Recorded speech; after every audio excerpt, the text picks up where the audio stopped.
public. Yep, everything is good. Perfect.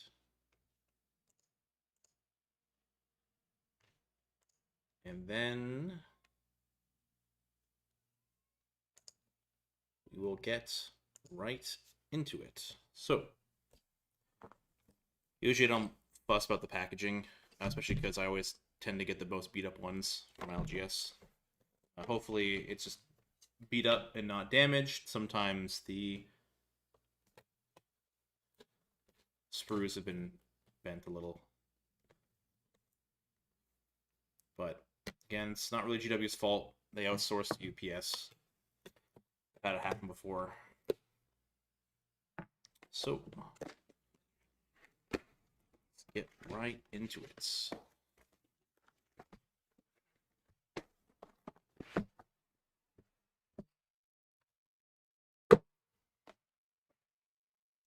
So this is a small box this time. There's no terrain, which I don't know if that's a good or a bad thing. I was kind of hoping for some more narrative terrain for the Tomb World setup a bit faster than what we got, but there's always the next one. So bases, this is the stealth suits, which are all on 2 sprues now. Nice. And the Wolf Scouts also on 1 sprue. I guess 2 sprues, but 1 full-size sprue. Cool. Move these out of the way for now. Then we're gonna go check out. Oh, interesting. So they've changed the flying stems for the drones now. They're on the ball style flying stems. So still not a fan of these. I'm gonna be replacing with something else when I build them. But this is the same sheet that came with the Space Wolves Army set, it looks like. If not a smaller version.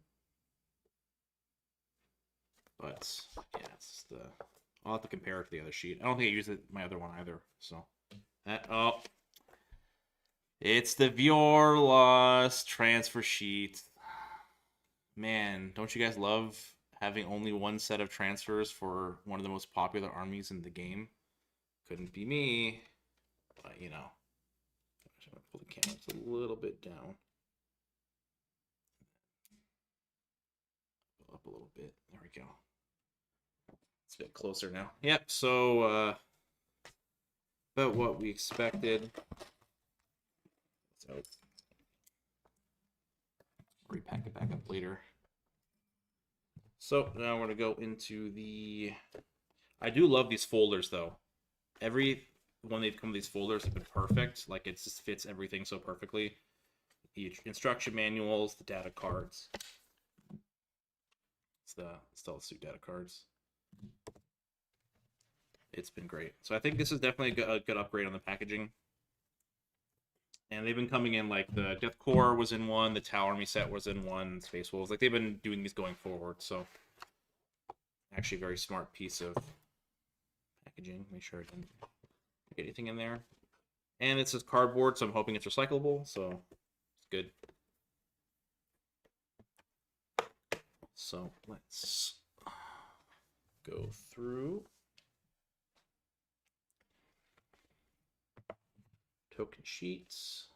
Not relevant right now. So this is what they have in lieu of the terrain is a campaign sheet.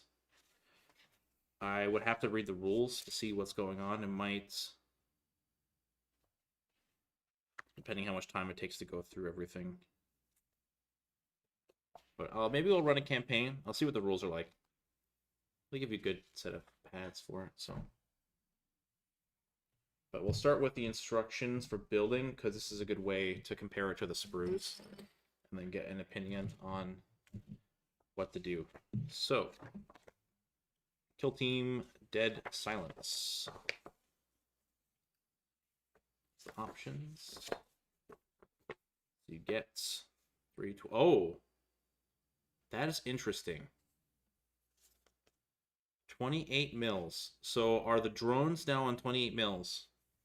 This is going to change things for 40k as well, because if you don't play Tau in 40k, all drones are on 32 flying bases.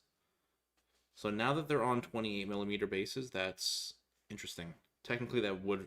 now that the drones aren't even on the board anyway, they're as tokens, not really relevant, but interesting how for the gameplay for Kill Team, they're on 28s now. So...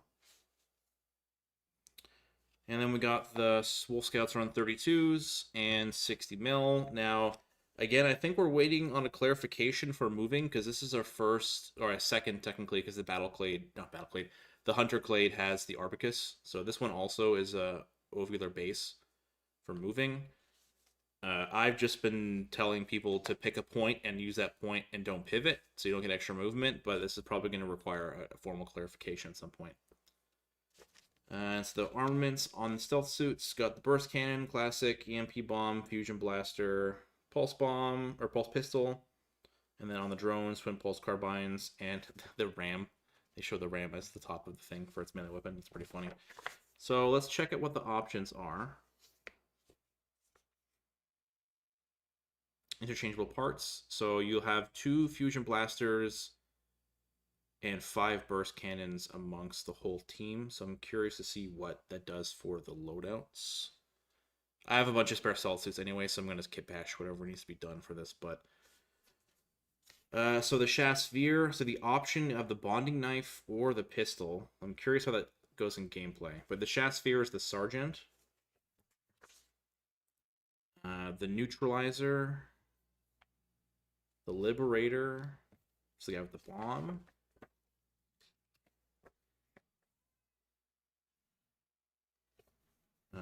I guess I missed a page. Yeah, here, the Liberator, the Designator, which didn't have an option, so I guess you're locked into whatever the Designator is, and the Lodestar. Okay, so instantly off the bat, you do not have any body operas that share bodies, so you will be able to build all the specialists from one set of... Oh, I see. Yeah, right here for the drones, they have the little rebel base. So, I guess it's going to be going forward for New Tau. This is what it's going to look like, where they have 28 mil bases and little built-in rubble and the round flying stems. But yeah, going back to this, the loadouts for 1 second. So yeah, it looks like what that means is you do not need to have bodies or that are shared between them, nor limbs. So that's good. When I go through the rules in particular, I'll flip back to this and see. But I think off the hop, this is a good sign. And that also means, so for your infiltrator, so if you play all 5 specialists, I guess you're not bringing your normal warrior type operative. So we'll see how that goes in the rules. So that's the stealth suits. Now we'll flip over to the Wolf Scouts. So we're here, looking at right here. So the sniper and the sergeant already share a body.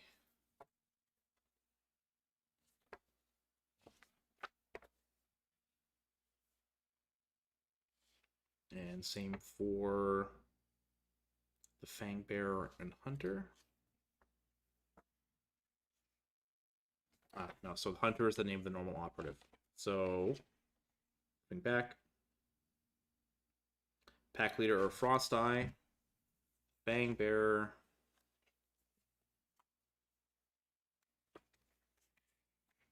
The Gunner. The Rune Skeld.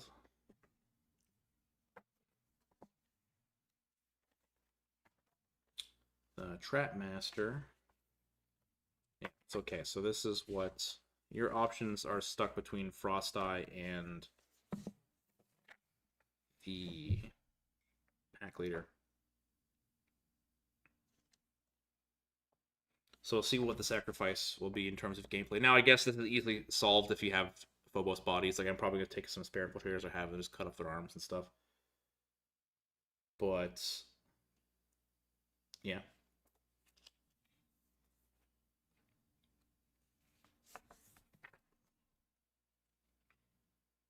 Well, it comes with the Great Company sculpted shoulder pads as well. So I think, what's this Great Company? This is the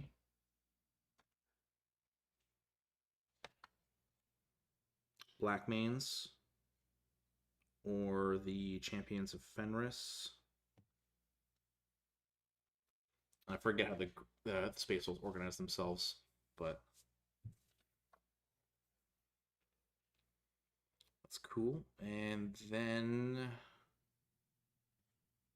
yeah, so also you're not going to be playing a regular hunter as well, depending on what you pick. So we'll see what that sacrifice entails towards the rules. Once. Yep. And as I build through this, I'll make my thoughts known. So tonight we're going to start with the stealth suits, and I have a very strong feeling because of how simple they are.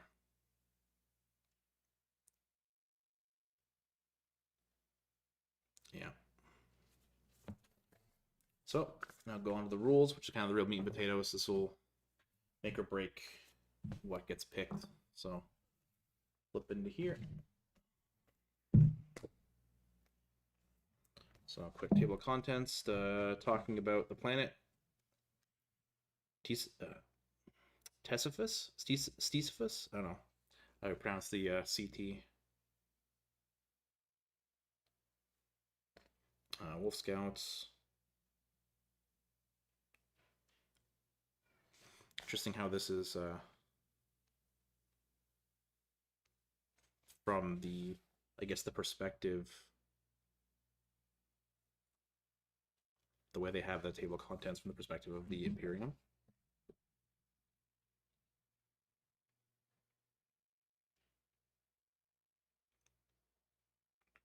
Xeno Screed Inload. Yeah, so I guess it's like data sermons. Yeah, this is like from the perspective of the Imperium. I never actually really read the table of contents like that before, but so there's the division on that. So this is just talking about the Tomb Worlds, Kill Team Darkstar. I'm curious what the alternative paint schemes they include in this, just because it's been a while. Viewer Loss is the... Sorry, Viewer Loss is the Farsight one. Viewer Law is the kind of the box art scheme for Tau, but I played Farsight Enclaves, and it'd be nice to have. Now they've posted some new ones because Farsight had a new model, and for I think the Battle Forces this year, they also painted some Riptides and battle suits in the scheme. But I'm curious to see if they've updated it for a different style. But this is just the lore stuff, which is not really relevant right now. I didn't even notice that. Look, they started doing like the Photoshop effects. So you have like the lightning and the plasma. It's cool. Oh, and the glow. It's cool to see this back now. In the old days, I guess I'm trying to think of when it started. I know I have some boxes from 3rd edition from Tau that have that art on it, but I know that switching over at least 7th edition, where they've done the pure model photography. But it's cool to see like the Photoshop and kind of dolled up versions of the models. It's funny. Let's see what it looks like. This is this stealth battle suits. Oh, more stuff, not super relevant. Okay, let's see here what they've included. So there's the Viewer Law Shasphere. Everything else is too... This is purple. I'm trying to think of... So it's... The lighting is so dark. This is versus some Goremongers. It's pretty funny. This is versus Deathwatch. That's the Breacher right there. I guess that's Gene Stealers, so it's cool. I was hoping for some better shots in the alternative schemes, but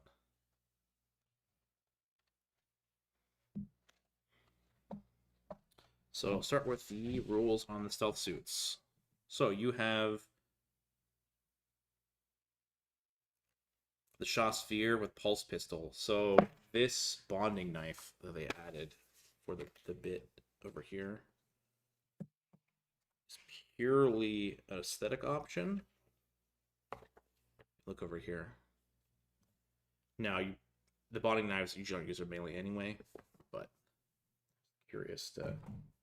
So your shot sphere is locked to burst cannon. Oh no, sorry, you have the option of switching. So your shot sphere is burst cannon fusion blaster. You have your 2 marker drones, and you pick 4 between your specialists.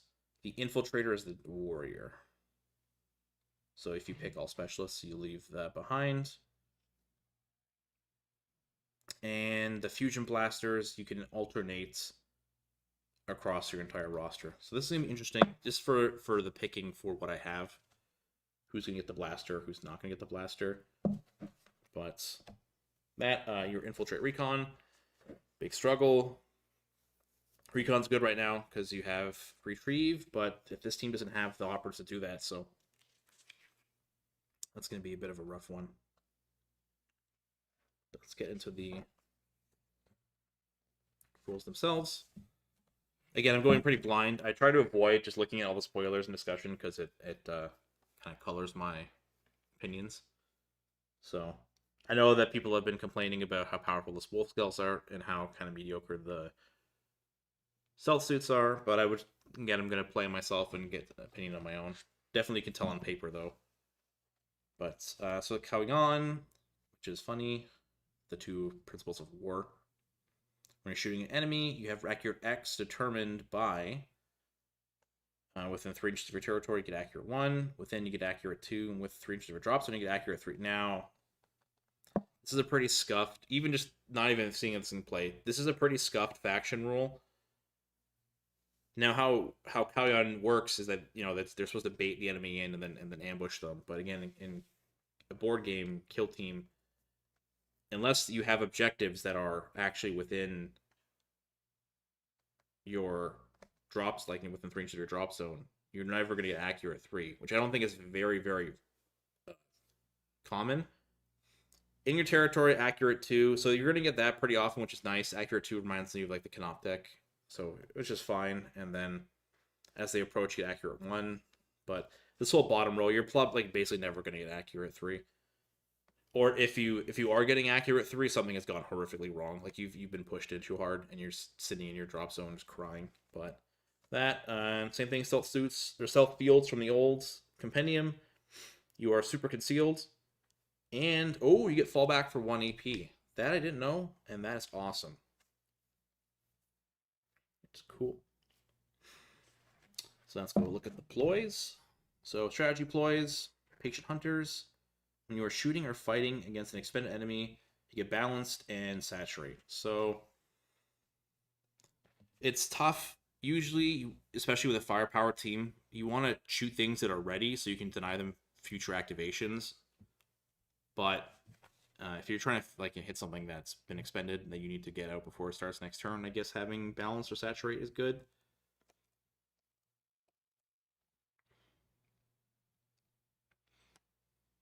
See, bonds of immunity. Whenever your non-drones are visible to within 6 inches of another, ignore APL and pick. You can ignore being injured or ignore being for what? Okay, so it's kind of a lame flavor text. Stealth battle suits can draw strength and resolve from comrades. Okay. But yeah, so you have a way, especially in a team that is so low on operatives, you need to be able to avoid getting injured, because if you're injured, you're just getting wrecked. I don't know if they have equipment. I didn't see a medic, so you're already in a really bad spot if you're a low operative count team with no way of healing yourself. I suspect there's going to be stims, though. I think most of these teams, in Compendium Edition, the Tau stealth suits could take a stims, so, but we'll see when we get there. Prepare ambush. Place an ambush marker within your territory and more than 2 inches for enemies. Whenever you are shooting within 2 inches, you can use the rule. Take the art marker away, and you get seek. Oh, full seek. Okay, so this is a pretty good area denial ability. Full seek is pretty crazy. That's nice.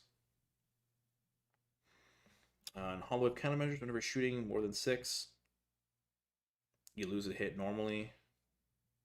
not cumulative being. So you kind of get like a version of obscured. I don't know. You already have the full conceal anyway, but this is interesting. I'm curious. The isn't cumulative being obscured part. Is it just the discarding a hit, or they can't retain crits? I'm assuming it's the whole thing, but a little bit of clarification just to make it completely me proof. And then we got vectored retros. This I think is the flying one. Oh, this is the jetpack one. Vector retro thrusters. When you charge within control range, interrupt. If you do, you fall back. You get 3-inch counter thing.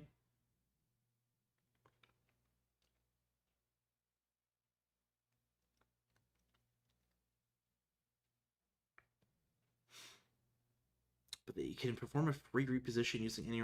So this is kind of weird. So this is to stop getting charged. The problem is that they get to correct their movement afterwards. Now, it is a reposition. It's not a charge, so they can't use it to like put themselves back into melee with something else. But this gives them the chance to correct, like if they charge out in the open and then they're still cover, they can kind of counter charge back into cover. So this does help. The team is going to need this, but it just sucks that it's like that. Be cool if it just like ate the rest of their movement, but this one is switch to conceal. Each guy can only use it once per battle. This you're going to need because you're going to have to be able to leverage your stealth as maximum as possible. Engage jetpack. You don't get fly. Instead, you get vertical distance during one climb. Okay. Well.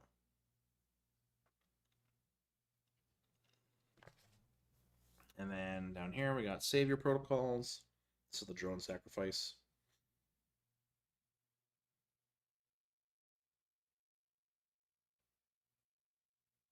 Now, I don't like what they're doing with the no ploy has no effect if the range weapon has blast or torrent, because this makes it very tough. Even if you put yourself out of blast range, if you're relying on the savior protocols, even when it shouldn't really be a problem, you can still block it. I think the Canoptic also has this problem as well. So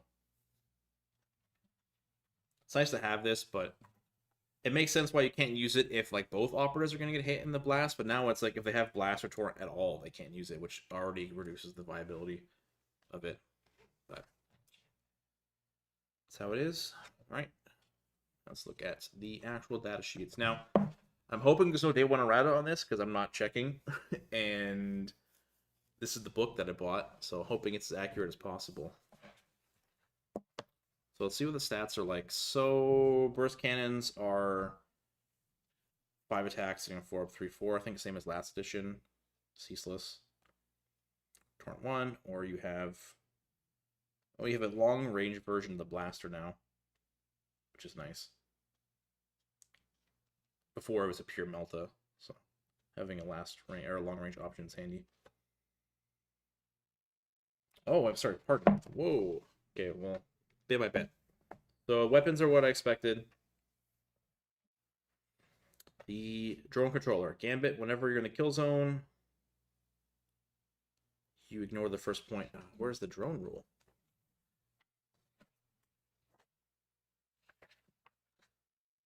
I guess the drone rules on the drone. Drone rules on the drone. Okay, so ignores the first 2 bullet points, which I think is the can't do anything else. Charge, dash, fallback, fight, launcher. So you can do mission actions, basically. Lets the drones do mission actions, which is nice. And makes its control count for normal.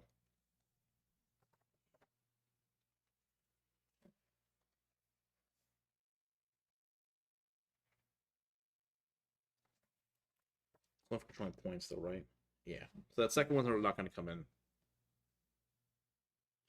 super handy. But so that's interesting. The second one, though, whenever getting the value of accurate X, you get 1. Add 1 if 2 or more are incapacitated to max of accurate 3. You must have minimum accurate 1. So this just makes your faction rule better as your guys die, which is still like, you're capping out at 3 anyway, so it's like it doesn't count the drones. So next we got the designator, the marker lights. This is passive, a passive marker light. Whenever an enemy operative is a valid target or is visible to him within 2 inches of your ambush, it's marked. Whenever you're shooting, that's marked. You get severe. Okay, so you get the guaranteed crits.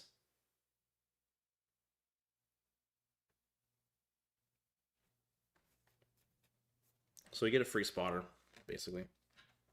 That's handy.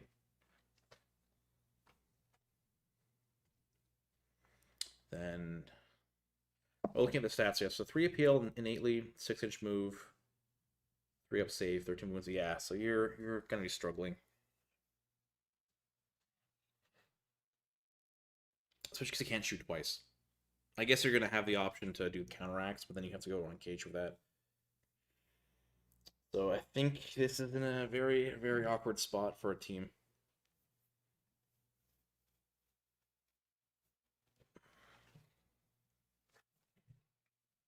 So here, your normal warriors can counteract regardless of order, but if you're concealed, it cannot perform anything other than pick up, place. Yeah.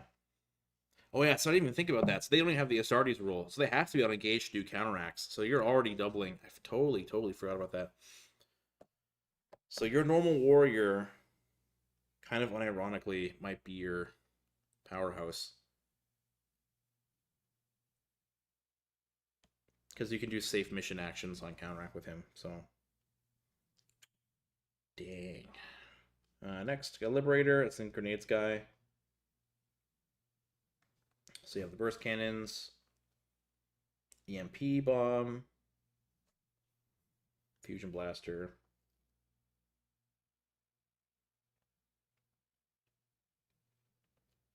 I'm wondering for this team, do I magnetize my burst cannons, infusion blasters? Think about that. But this guy's Grenadier, frag, crack, smoke, and stun. And you get 3 up hit. It's nice. So again, I'm going to use that to punch into heavies.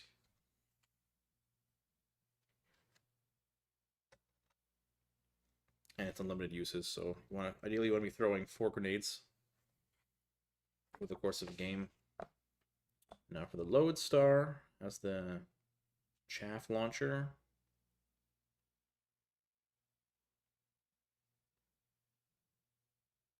You can make instant obscured. Once per turning point, whenever an operative is reporting the shoot action and your opponent selects a valid target that's not a drone, you can use this rule, providing this operative isn't within control range of enemy operatives. If you do, to end the activate when shooting a friendly self-battle suit that's visible to and within 3 inches of this operative. It's a lot of restrictions on this ability. Oh man.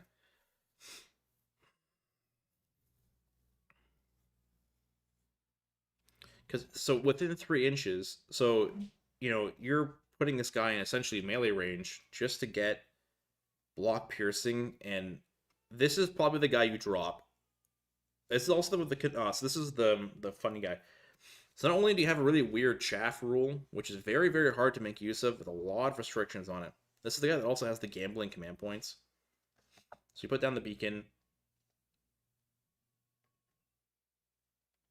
and then you roll the dice. 4 up, the additional command point. So yeah, this. I have a feeling when I go to the Space Wolves, it's going to be a lot sillier. So next, this is the neutralizer. Multi-spectrum sense support package. Support once per turning point when visible to within 8 inches. You can use this rule within 3 inches. You get a free dash or change order. Here, so this has support. So I'm always thinking whenever I see support, when's the comms device going to be coming into play? It says here. Each fleeing operative that performs the dash cannot end that move within 3 inches of the operative. Note that a comms device from universal equipment only affects the second distance, so you're not going to get 11 inches. You're instead going to get 6 inches on the free dash or change order. Hmm.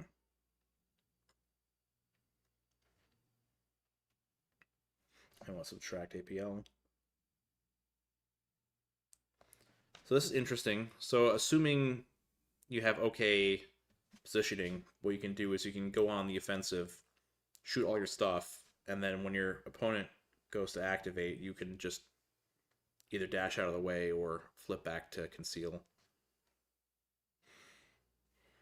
Still, it's a lot of effort. Okay, and then over here, the marker drone. Same drone rule. Now charge, dash, fall back, fight, resist, shoot. Might be less. Can't use things on a data card. It's visible. The round disc is the head. Okay. It's ignore for kill or elimination ops. But it's not ignored for tac ops, it looks like.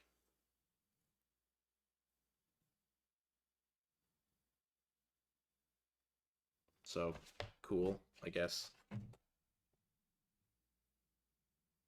Same thing as the marker rule.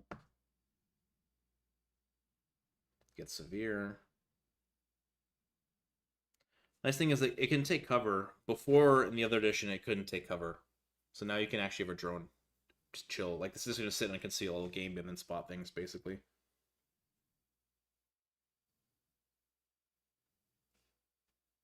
So that'll increase your firepower a little bit. And then last here we have the carbines, which are still as good as they were before. Well, relentless instead of, or ceaseless instead of relentless, but still there. They pack a punch. And then you get the stun bomb. Yep.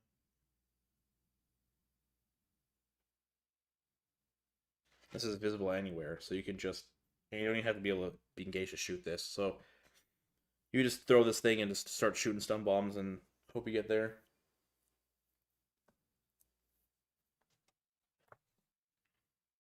These guys are going to struggle on Tomb World. I'm not looking forward to playing this on Kill Team Live.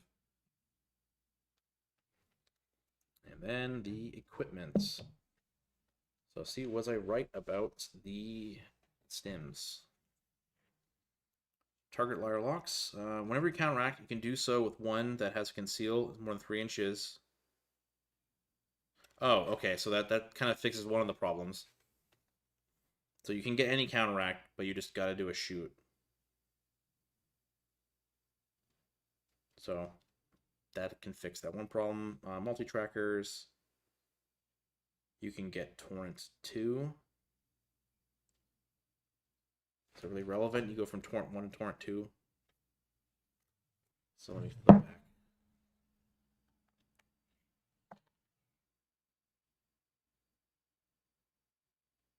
I mean, you could use it to shred guardsmen, but okay. So you can get one Torrent 2. Next, counter jammers. Every time you control of a marker, treat the contest as one lower. If only one and only 2 operatives contest it, that friendly operative cannot be a drone. This is like the, if you are exactly matching one guy to 2, you can tie. So you can have your one stealth suit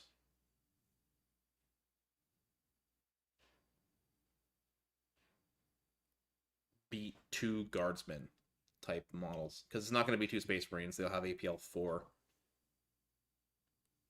Like, really? Like, this I'm not. I didn't want to get Doom, like, black pilled before, but now looking at the rules, I can see why people were black pilled. Because, oh man. It's going to be rough. I want to see these teams played by someone more competent. Because I think it's going to be a real uphill struggle.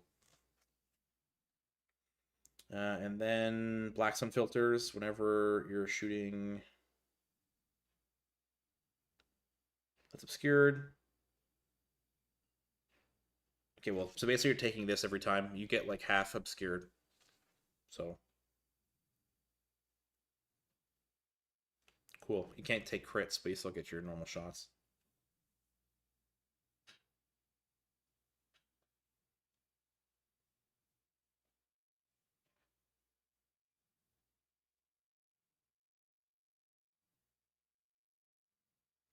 Yeah, and the commentary. I'll check this out later. So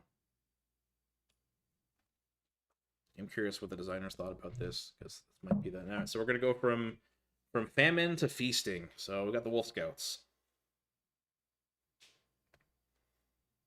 So already having access to Seek and Destroy and Recon, very handy.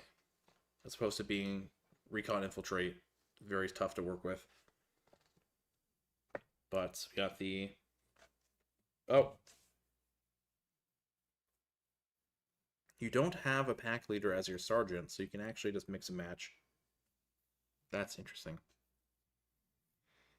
And then...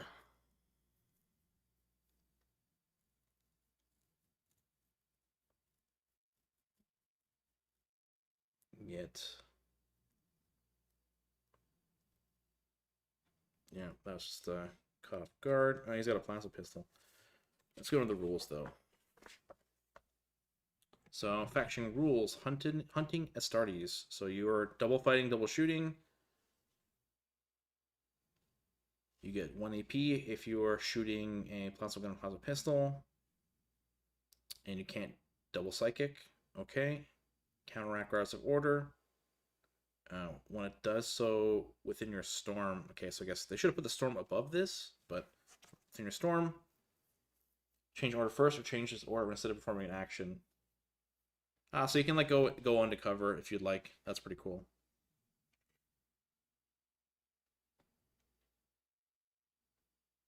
So you have Gambit. Remove your storm marker from the kill zone, then move it in the kill zone. Whenever an operative is within 6, it's within your storm.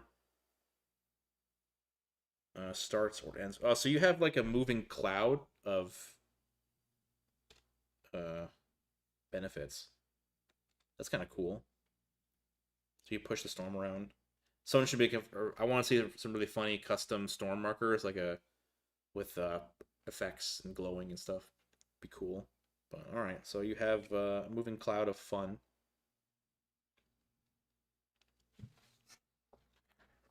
Okay, next, so we got the ploys. Strategy ploys. Cloak by the storm. When you're shot in the storm, you get reroll defense. A defensive ploy. When you are fighting, if you started or ended within your storm, you get balanced, so that's the defensive one. You get minus attack to melee weapons, that's very good.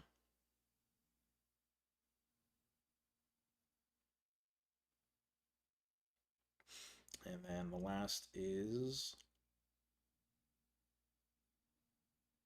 Savage Fighters. When you finish fighting, retaliating, get D3 plus 1 enemy operative. So you can get like a little bit of extra wounds just to finish something off. That's pretty handy, actually. Next, we got Acute Senses. When you're shooting, range 6 and Seek Lights. Can't be obscured. No, this is for the one action. So like you can't, if you're double shooting, you don't get this twice. That's one thing. Counterattack. When you get fought, you can fight back. Okay. Touched by Lokiar.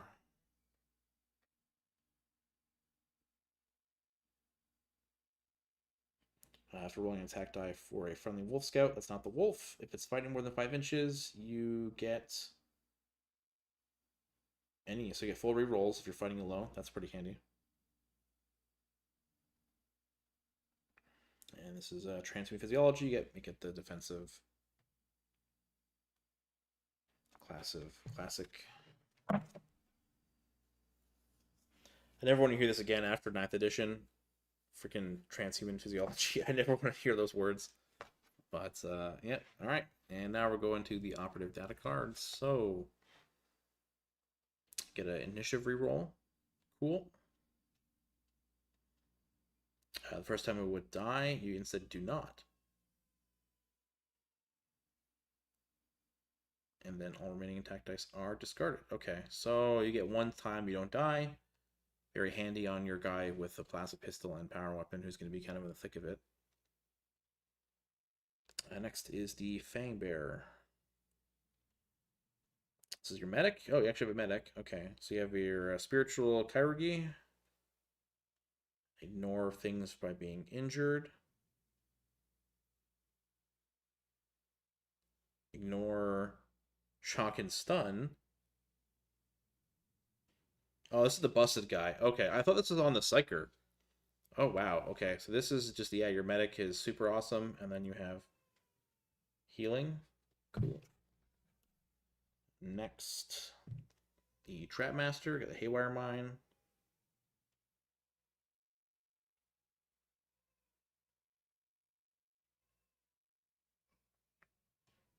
So this operator is carrying, so it's starting here with the Haywire marker. You can pick it up later.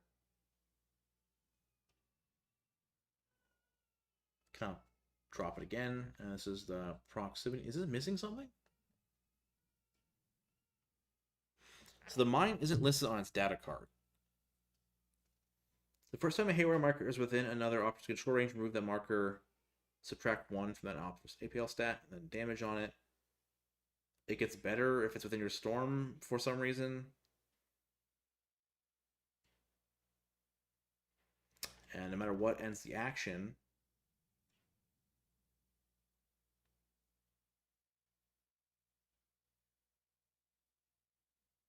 okay, so you have a very complicated version of a mine.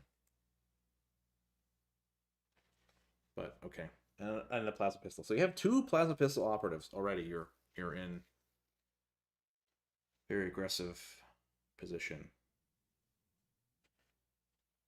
And then what's next? This the normal one's the hunter. You have severe when you're in your storm. That's pretty handy, and it also has a plasma pistol. A lot of plasma pistol on this team.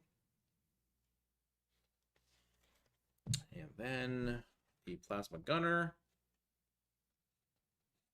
Well, it's within your storm. You get punishing. Okay. And your plasma gun is not hot. Okay. Well then. Ouch. Very good. And then this is the Frost Eye. So if you're building according to the instructions, this is kind of the choice you're going to have to make. Though I think I'm just going to stick this guy's arms on one of the hunters. With Frost the Sniper, so we got the silent weapon, which is constantly silent. Okay. Are we doing this again? Are we giving it a perfectly full silent operative? You get guard. Cool. And no matter what guard, and then if you get the guard, well then you can only shoot. Okay.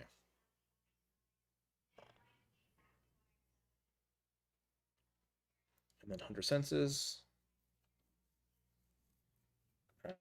You give it.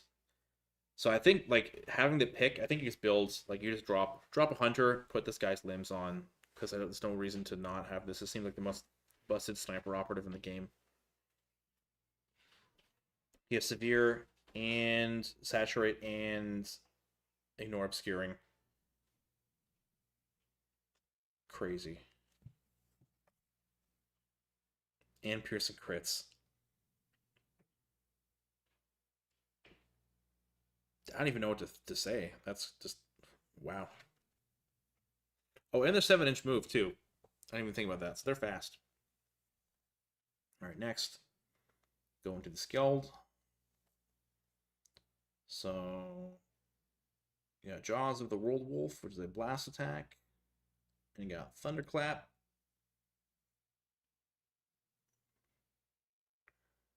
Which is a range 6, saturate, seek light, stun, torrent 2. Oh, it's just free command points. Cast the runes. After selecting this operative before the battle, roll 3d6, put on one side. For each 1 or 4, you can use free command point reroll. For each 5 or 6, you gain 1 command point. So yeah, you get some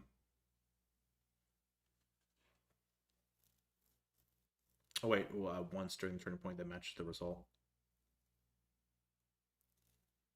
Interesting. That's gonna be kind of funny to remember, but that's an interesting ability. And then we got Call the Storm.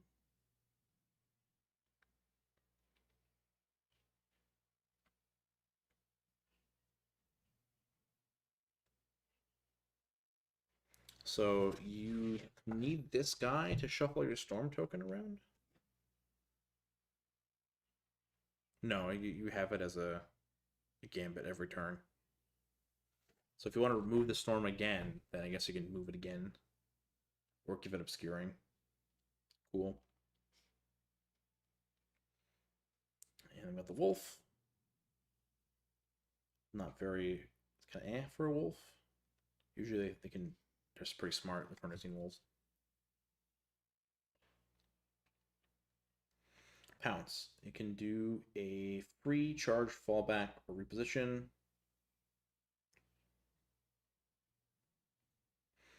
Once per battle, if its opera's APL is 2 or more, perform a free charge, fallback, or reposition. If it does, until the next activation, subtract 1.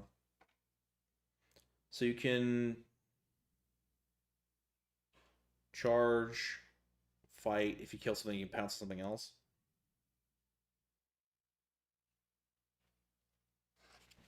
Guess.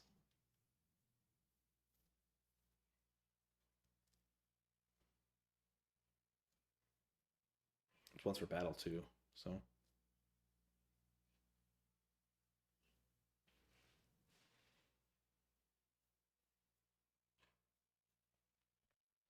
Interesting. Now I'll go to the equipment. Ooh, we got some frost weapons.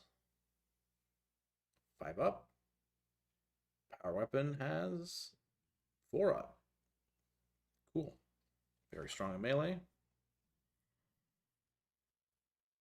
What's turning point? Whenever something's shooting, reduce piercing by 1. That's fine. Once per turning point, shooting, fighting. If you roll 2 more fails instead to get another, so you can get some consistency, and then you get 1 -1 damage soak. Interesting. So I think, yeah. Wolf Scouts be feasting. Stealth suits don't be feasting. Just okay, look at that. And this is the expedition, so it's like a campaign system for solo. This is kind of, I'll check this out later.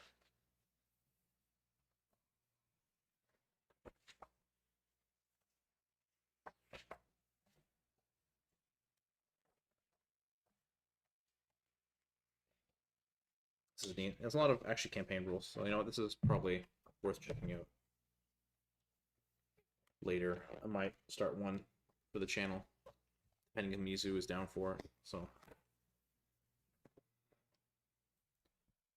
all right, that was a lot to unpack, a lot to absorb, but just from first reading, goes to show that we are in Space will stay winning, I guess, and the Tau struggle as they usually do. But that is how it be. And then let's go flip back to the Space Wolf construction for a second. So I think you just build all the specialists. Wondering if you're forced to make a choice. So these are the 2 that would share the body normally. Note that you only get the 1 backpack with the scope on it, which is fine. So Fangbearer, Gunner, Skjald, Trapmaster. So you're short a body. So I guess you need to track down body. I'm curious now what I want to do. Maybe I'll sub in one of my Phobos strike team operatives in the meantime, or I can I should have a spare Phobos body sitting around somewhere.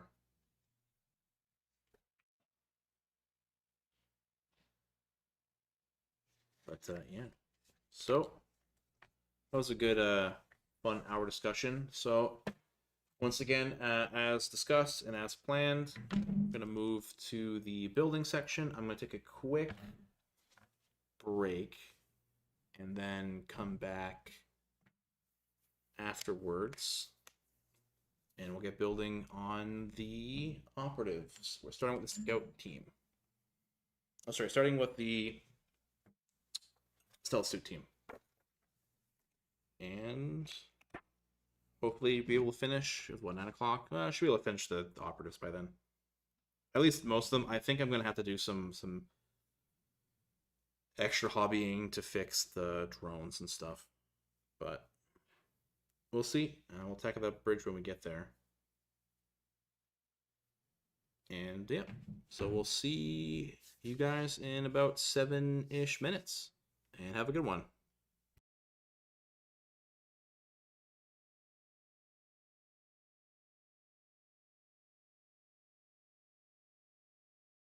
Get some tunes going in the background.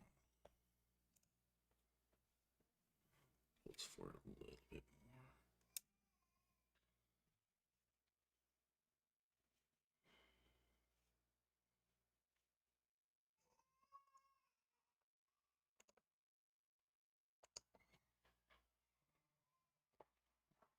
And quickly just tilt this a little bit. That's probably the best we're gonna get. All right. So what my plan is going to be is I'm going to, because the weapons are going to require drilling and stuff, I'm going to instead, that's my good one, no, it's my split one. I'm going to build the bodies and then decide weapons I want later. If I decide to magnetize them or whatever.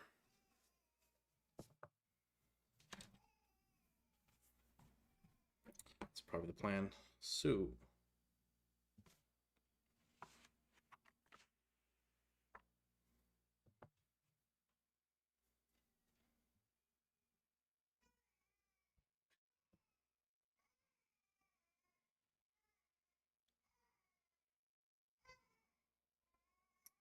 oh, I found a Leo. It's awesome. I didn't know they made high grade Leos. I mean, I guess it would make sense they made a high grade Leo, but for like $20, it's pretty good actually. So I'm satisfied I bought one of those. Some off camera relaxing Gunpla.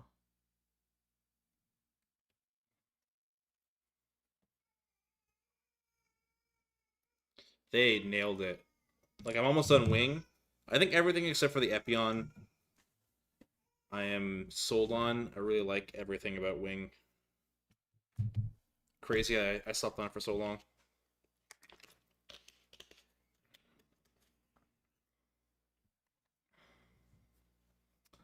So it's 1, 2, 14 and 15, or 13 and 14 are the legs. 13, 14, and 15. Okay, so angle of this.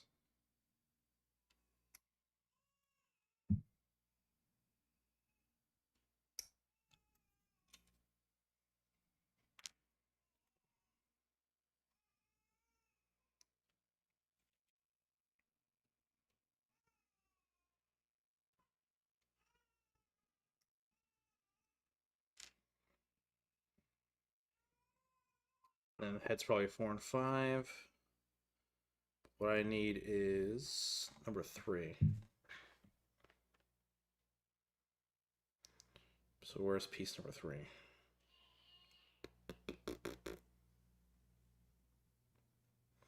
I wish these were arranged slightly more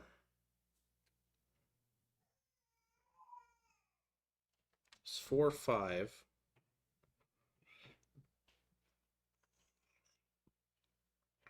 Six. Okay, I'm going crazy. 3 is shaped like a backpack. Okay. So I guess they must all be together. Oh yeah, they're all the same backpack. Okay.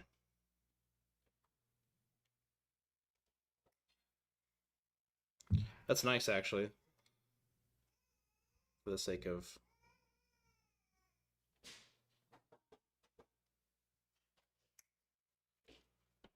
ease. Okay, so that's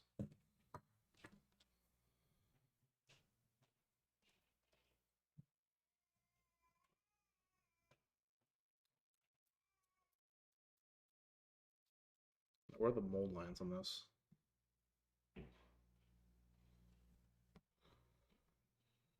Hmm.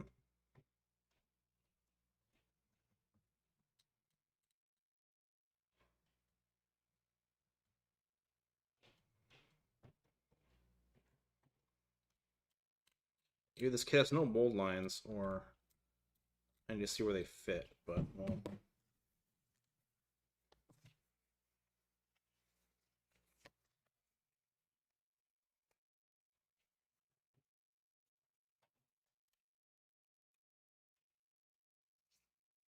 If that's the case, then awesome. But I think everything has mold lines. Can't really avoid it. Get my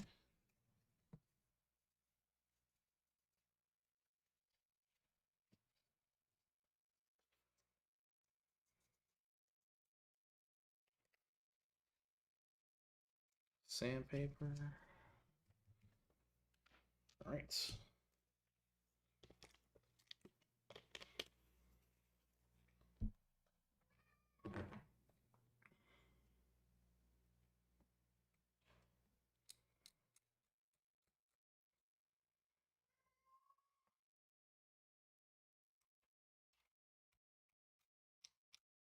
These are the first unit of paint for my tower me in a long time. Since Vespids. So, a year, I guess.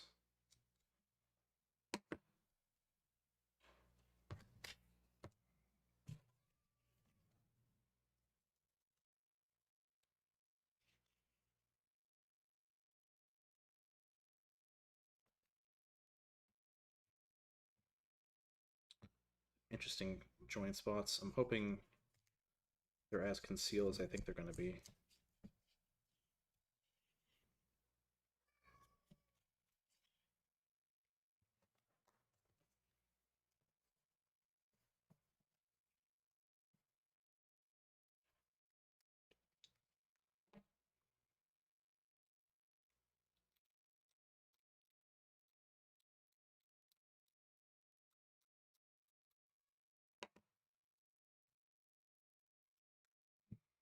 We'll see.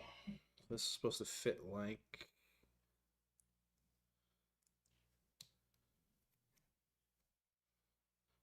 Yeah, if that's the back, then it gets to get totally covered. Wow. Interesting.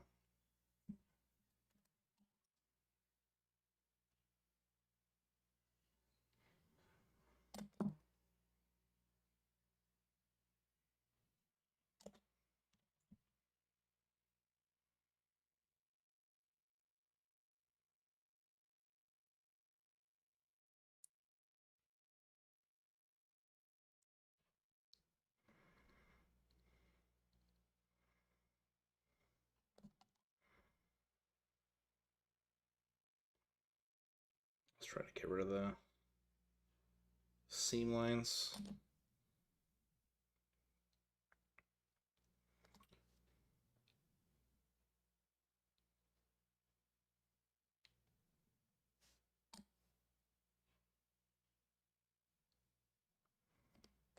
Just helps to do at this point.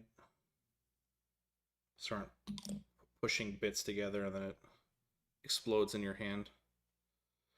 Okay. So now for the backpack. I just dropped in my lap.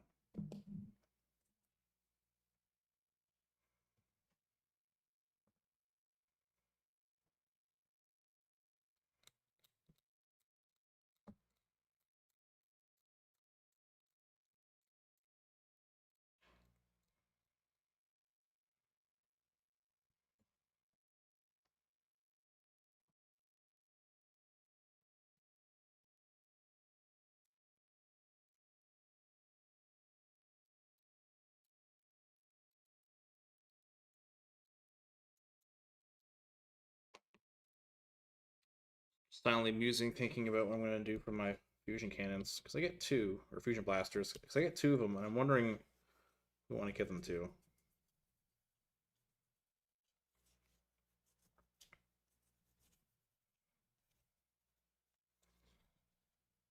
Because it's powerful. You want to get that Melta shot off.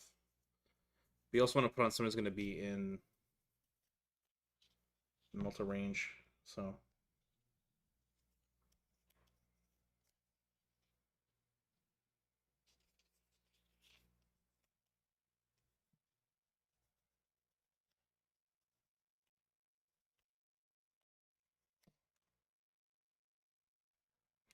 to clip my nails. Got so caught up getting the camera ready, forgot to clip my fingernails. A bit long. So it helps for the testing the smoothness.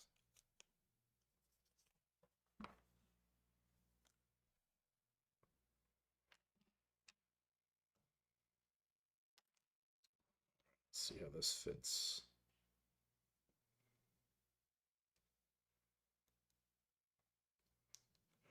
Nope. Okay. Well, like this.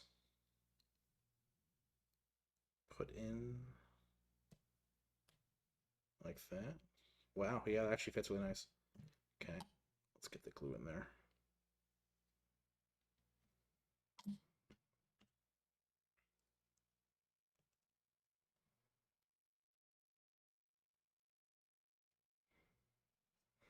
Very cool.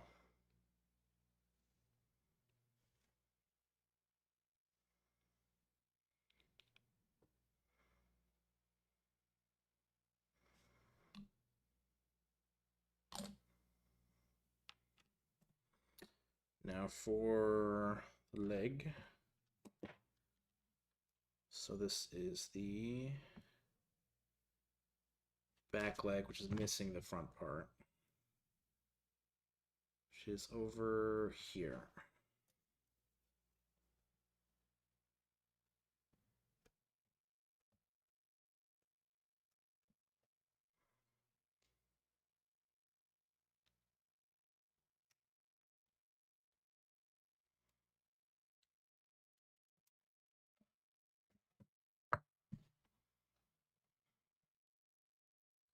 I guess this is where the mold lines are. And they're so faint I can barely see them.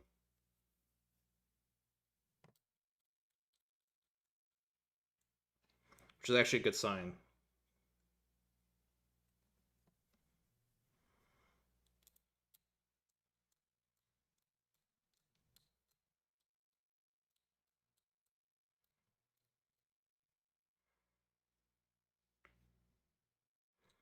So yeah, props to whoever configured the machines on this one, because I can barely see any mold lines, if any. So between the sanding and the prime layers, be like nothing. Which is good. Save some cleanup time. And it's also funny just to compare, because the old stealth suits are notoriously bad for flash and mold lines, so kind of now it's the exact opposite. Fresh, brand new sculpt sprues with basically none.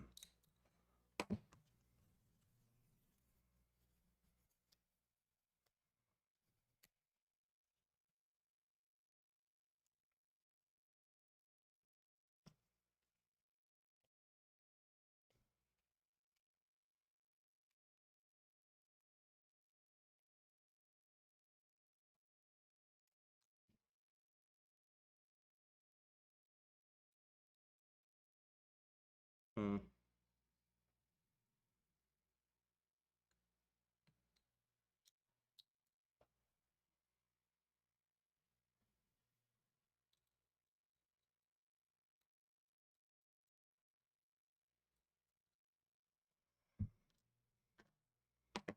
It's the front of this leg right here.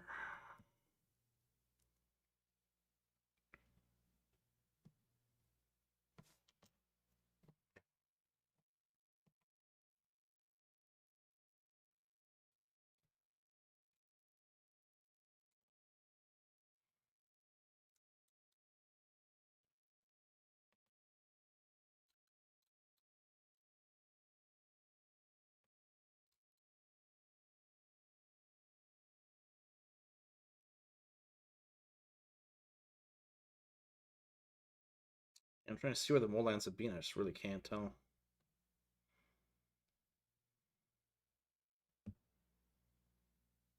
So, props, I guess.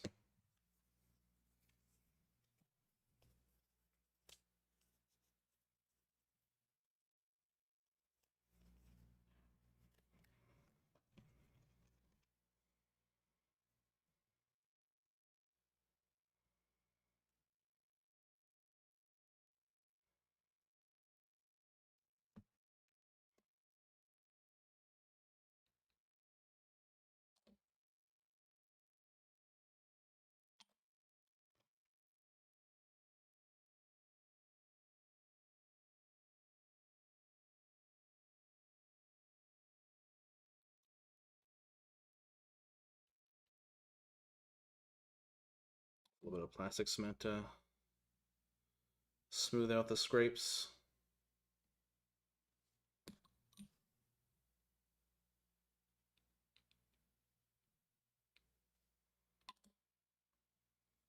So that's the leg, which fits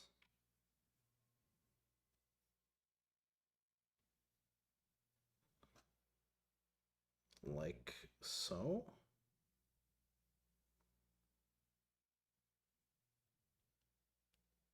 Oh, now I'm a little...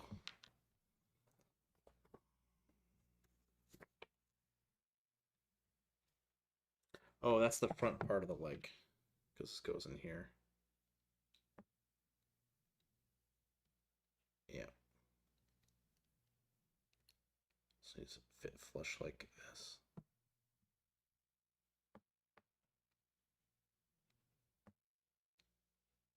Interesting.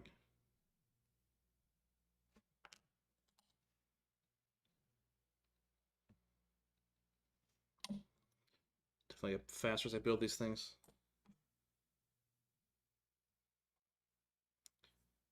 It's curious how this is both like torso, leg, and partially chest as well. Just to get everything in there.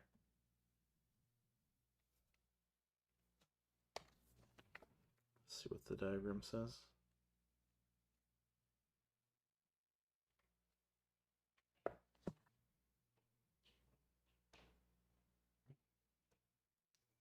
Get it in there. There we go.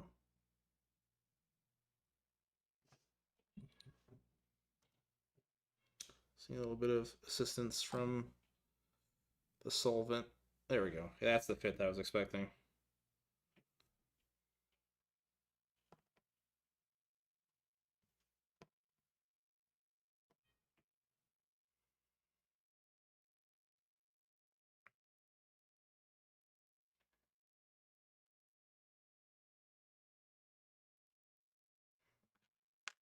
Clean off his second leg.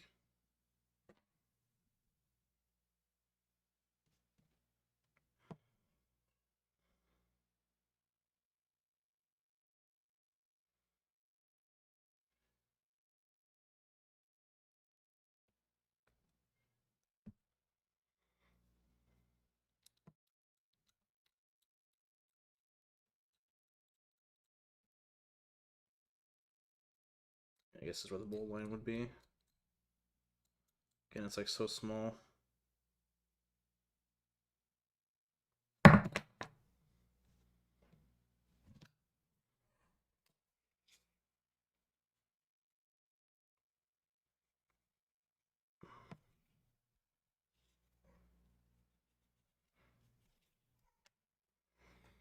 So I think the plan for this week is going to be Monday building the other half of this, and then getting him prepped up for painting on Wednesday.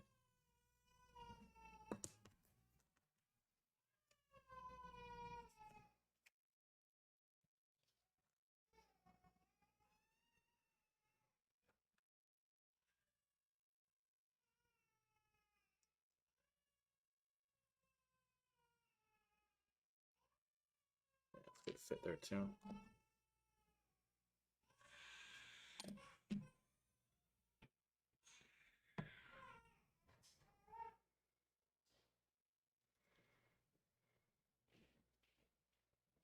Yeah, There we go. It has that bit of terrain on it to hold it. But that's it. So I'm just going to quickly smooth out the mold line scraping.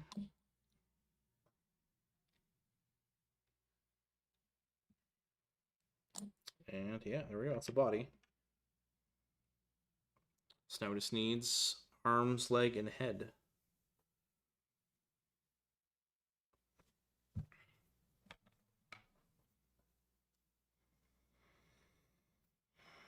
So arms are 7 and 8.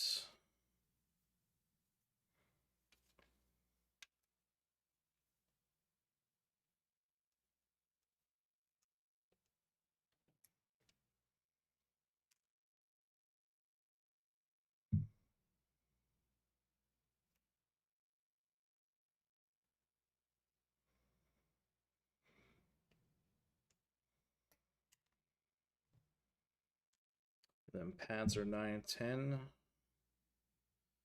Head is 4 and 5.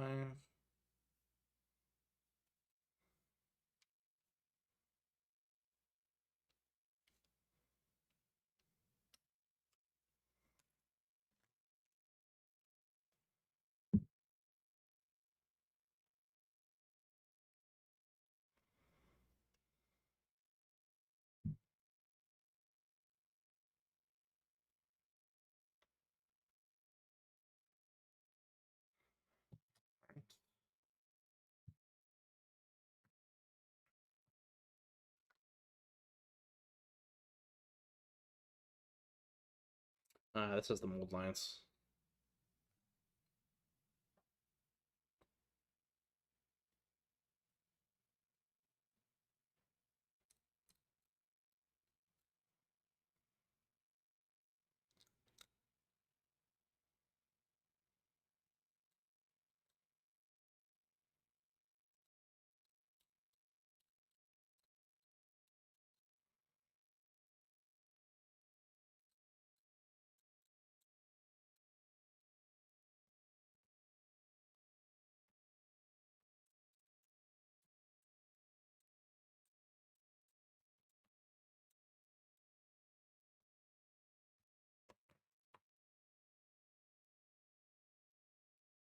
I feel this part's going to be covered by the gun anyway, so.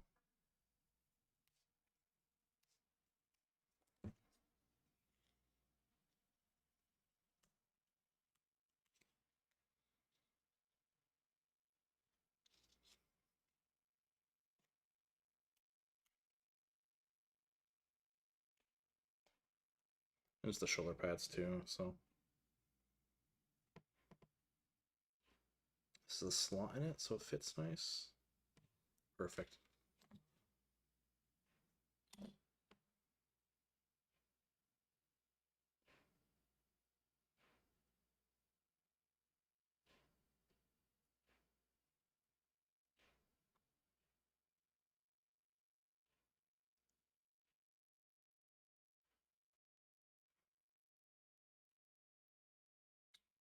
Perfect.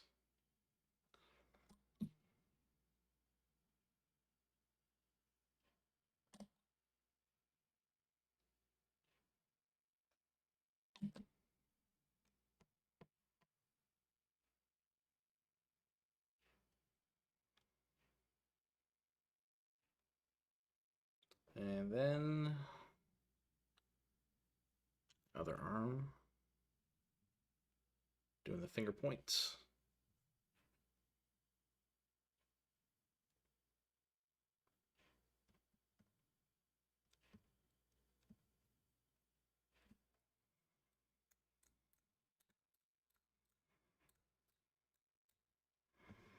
I clipped a little bit too much of the plastic off on that one, I think. That's a problem.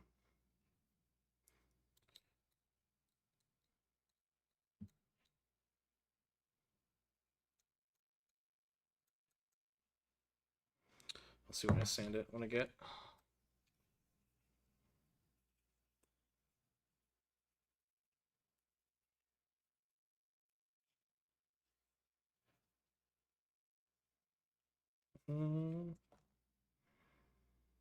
Maybe I'm good.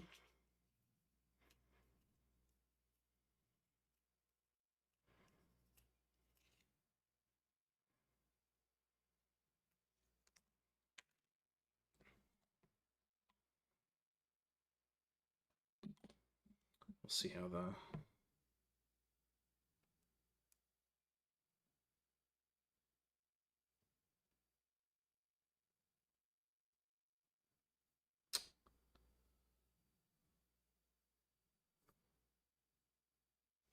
There we go. So I want to 3D print some custom Farsight pads for these guys, so I'm not going to put both pads on.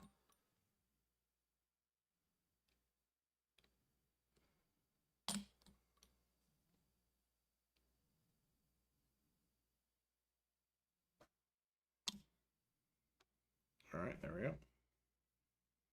You look nice, though. Definitely satisfied with them.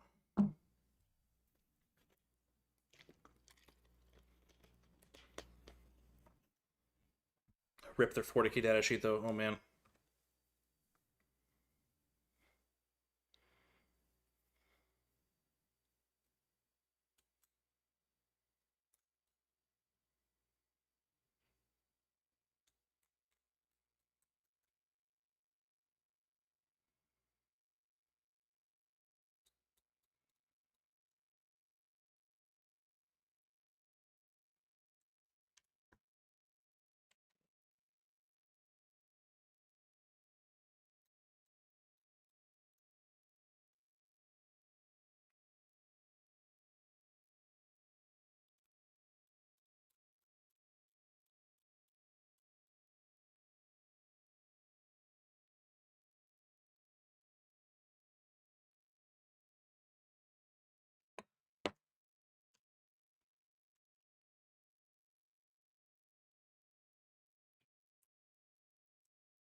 Does it have a special head?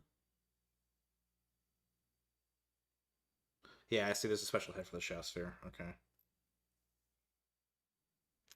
was wondering why. I feel like the head was missing.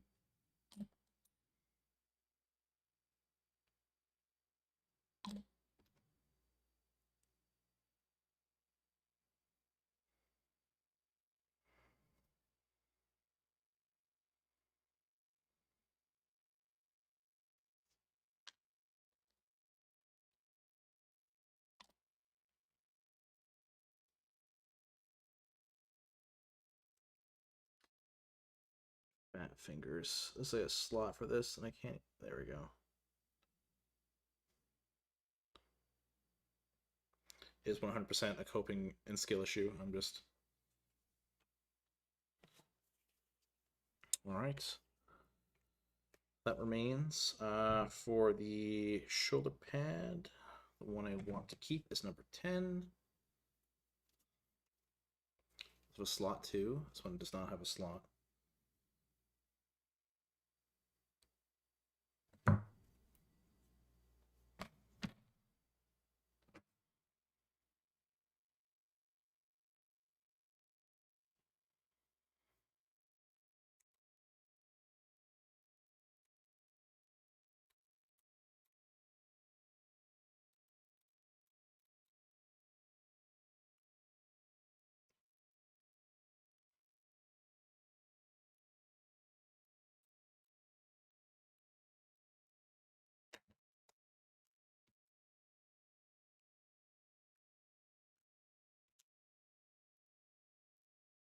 Very hard to get the angle on the sandpaper.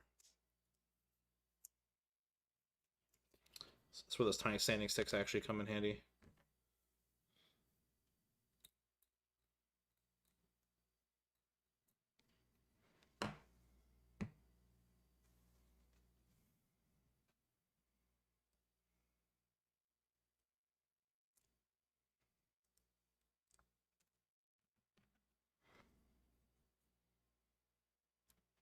Is that a slot for this to fit in? No, but that does fit very nicely, so...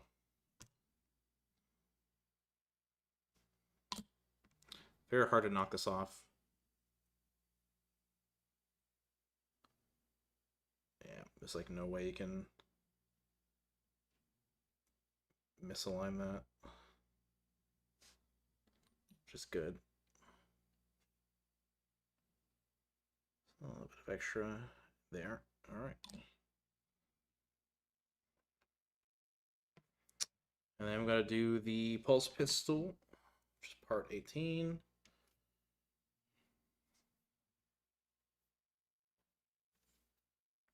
I'll save the Bonnie knife for something else.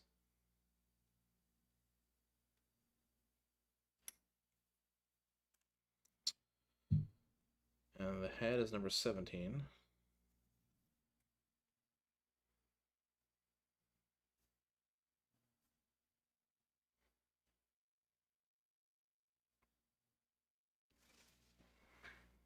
Hmm. 16, 6, 17.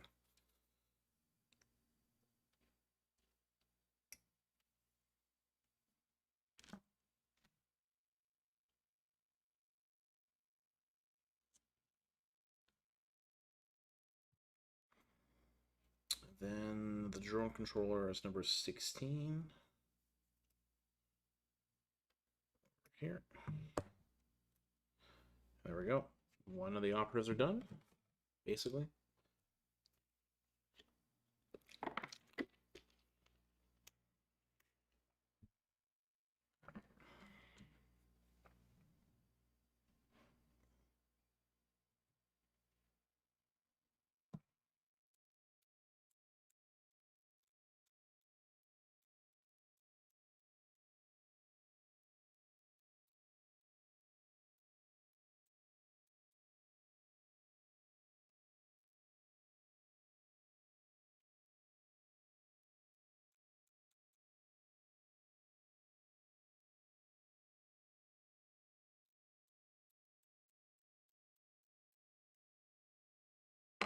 Get the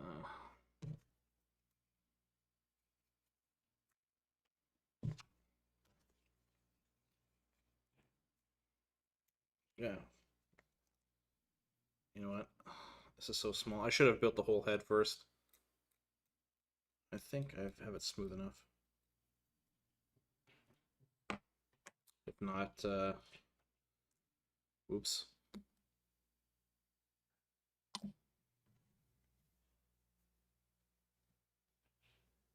Oh, that's like front and center. Ooh. Okay, I'm gonna have to really make sure that's smooth.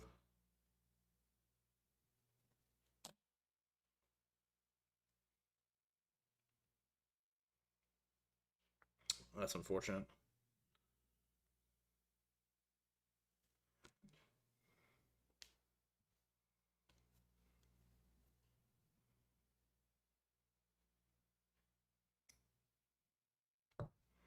Also, I have no way I'm drawing the freaking, or I'm drilling the barrels on this pulse pistol. Nope.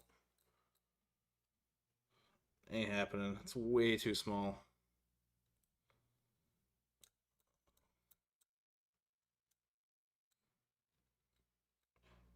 Maybe I try one as a challenge. But yeah, it's way too small.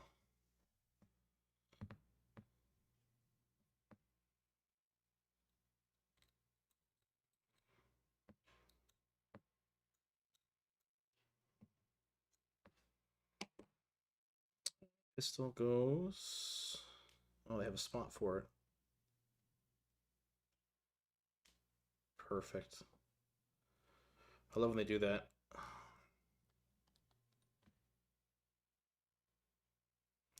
No way you can mess up. It fits right in the molded spot for it.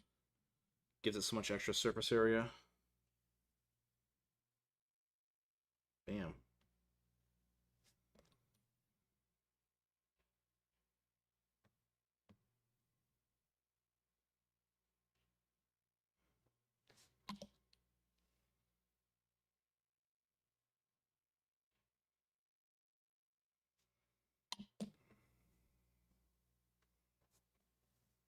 Okay. And last is the drone controller.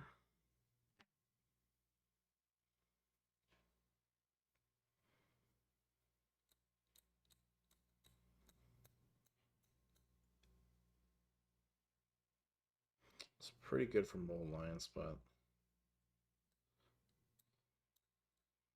these fins always snap off. I think my Ghost Keel, I've had one snap off. A couple Fire Warriors too have had them snap off as well. Really no way you can get around it. Where's this stick on the side of his head? Outside the backpack. Has the slot for it. Fits perfect. Wow. Sasuga James Workshop.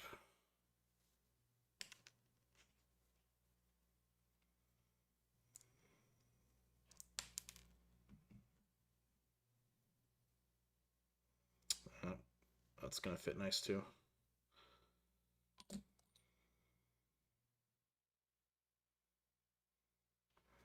So we're already in a good spot for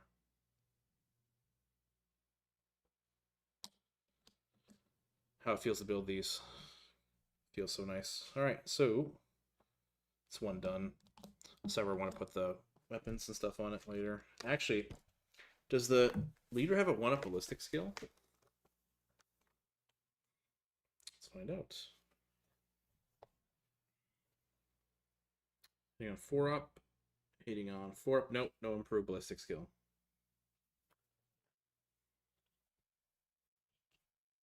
I was just thinking that maybe it would have been the differentiator if I want to put the blaster on or not, but that also doesn't change much. So cool. That's number 1 done. Let's build another body. So that is 2120.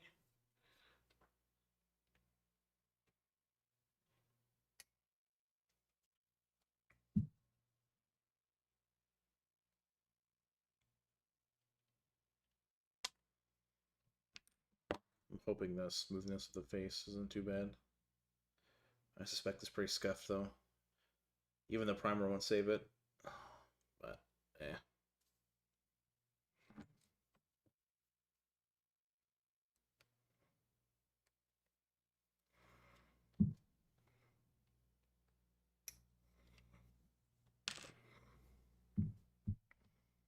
So 2120 backpack. They all share.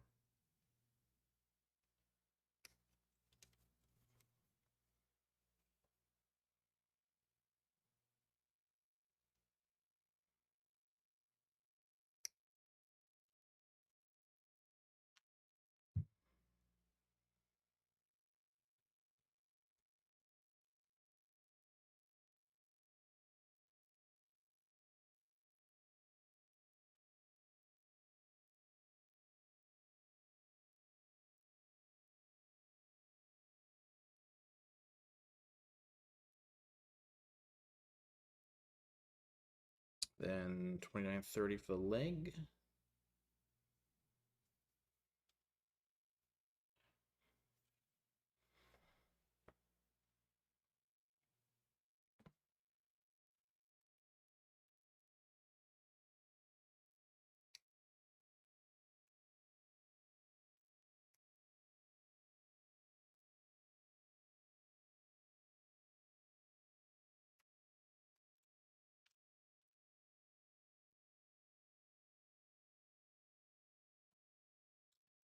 $31 will be the other leg probably, so let's clip this out.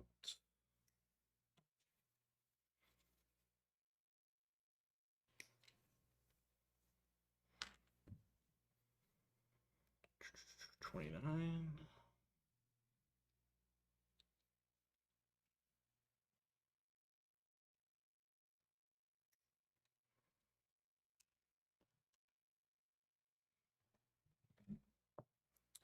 Right, perfect. With the body, and we can start cleaning these up.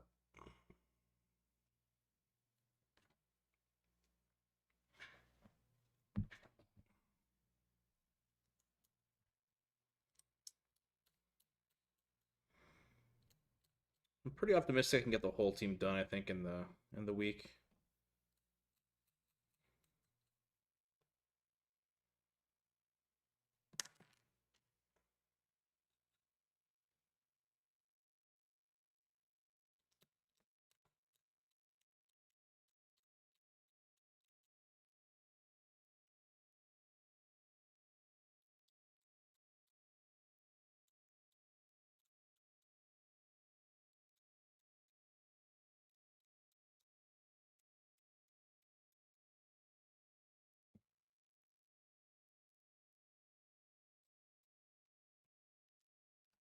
Alright.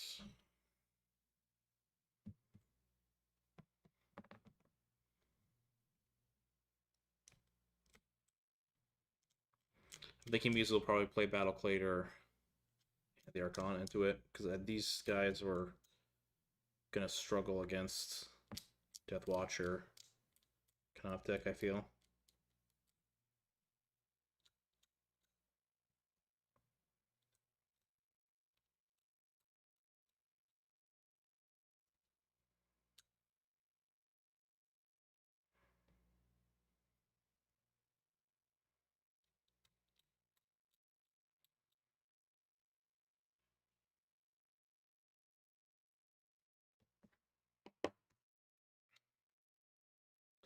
They're definitely going to feel like they have a lot of uphill struggles.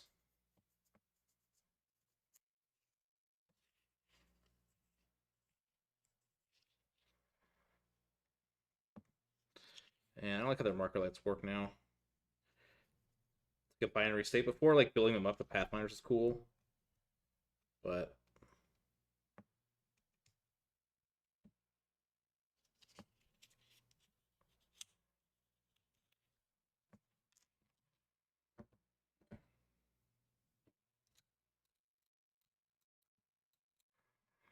it's tough.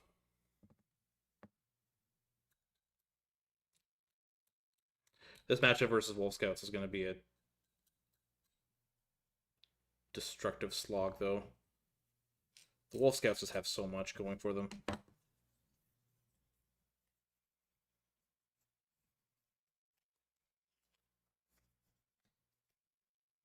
That Storm is nice. They can just hide around in it.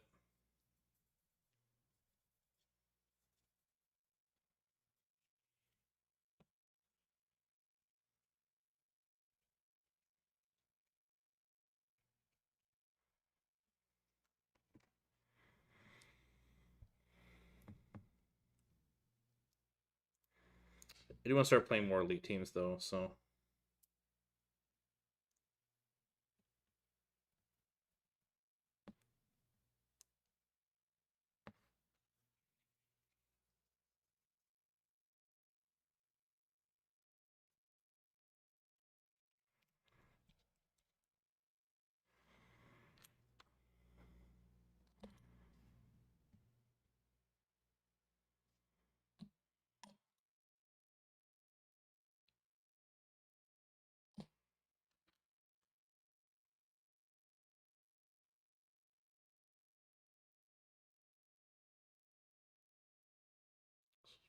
Push everything together nice and tight.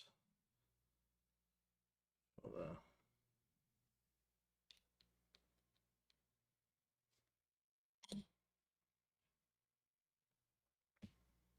ooh, I forgot to sand down there. Do that afterwards.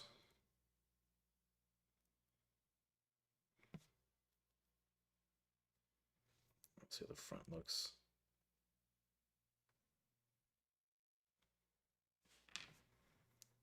All right, now for the backpack.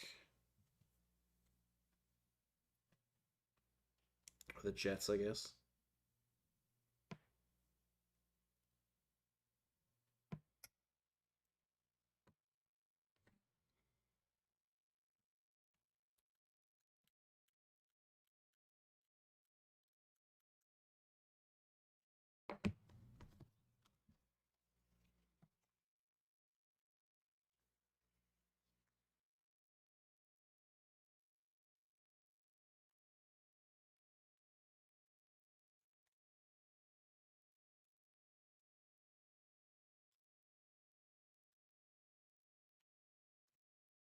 Finally have my cards for my 1-year war deck for Gundam TCG, so I can work on my second deck.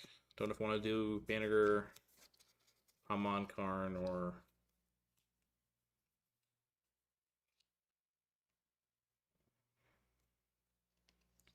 HR. I'm trying to cook an HR deck, but it's just missing a little something, I think. If they throw out like one crumb in set 3.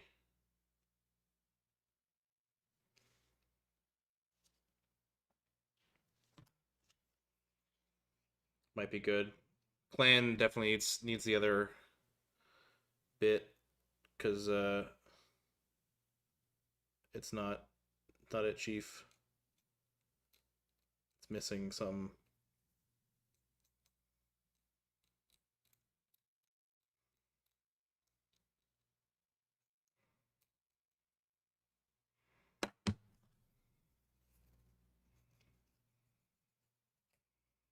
It's just funny how like I have to run freaking Gaia or Ortega as my third pirate.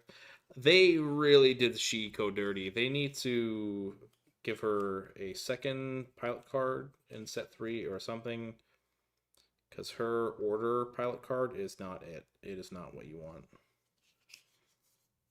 And her Gelgoog also is, I think, miscost. It should not be what it's costed. So there's just like really no reason to play her.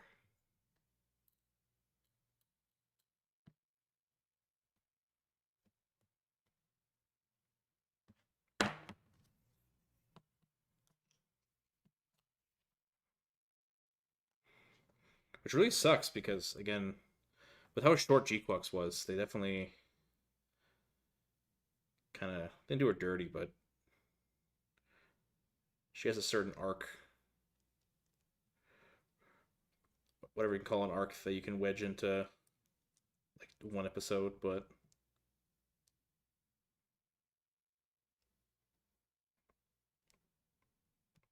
there we go. Oh, that's getting covered anyway. Never mind then. Good thing I didn't sand it. But definitely they had to get a little bit of that classic Gundam tragedy in there. They worked it in for Shiko.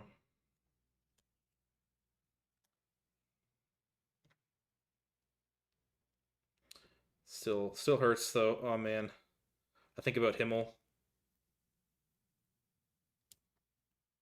He became like internet famous because of it. Okay, I was just building this. What happened here? There we go. Okay.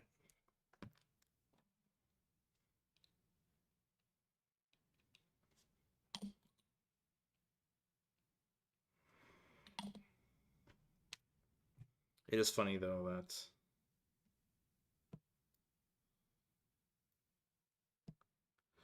some poor, unfortunate other character kickstarted one man's journey through UC Gundam. And I guess Macross now? He's doing Macross. I didn't know what Robotech was, which is pretty funny. That's how I was introduced to Macross. I didn't even know that it was like a chopped up version.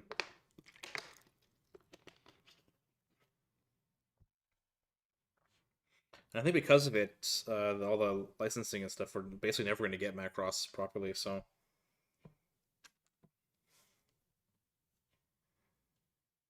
which is very unfortunate. I don't know, this leg.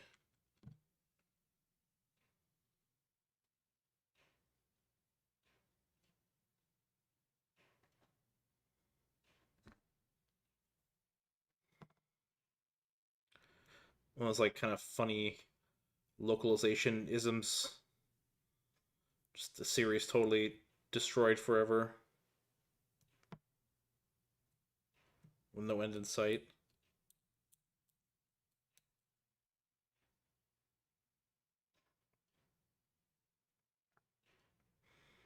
I think back to the Indigo League, like the dub version of Pokemon.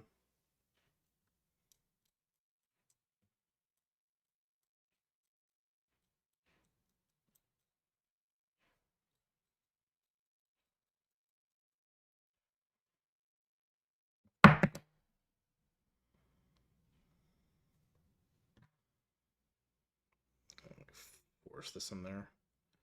Oh, this piece fits much better than the other one did.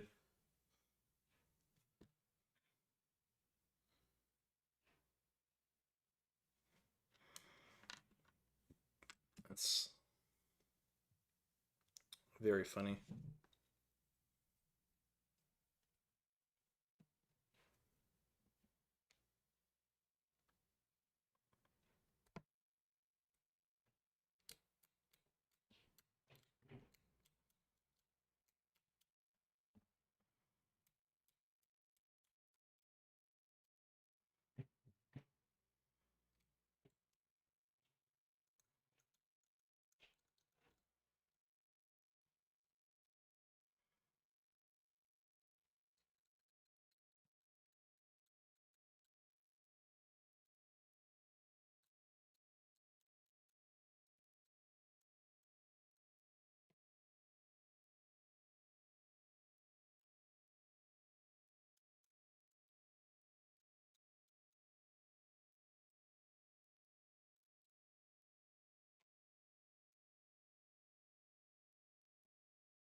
Fits over here.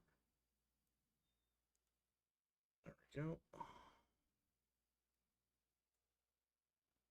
Yeah.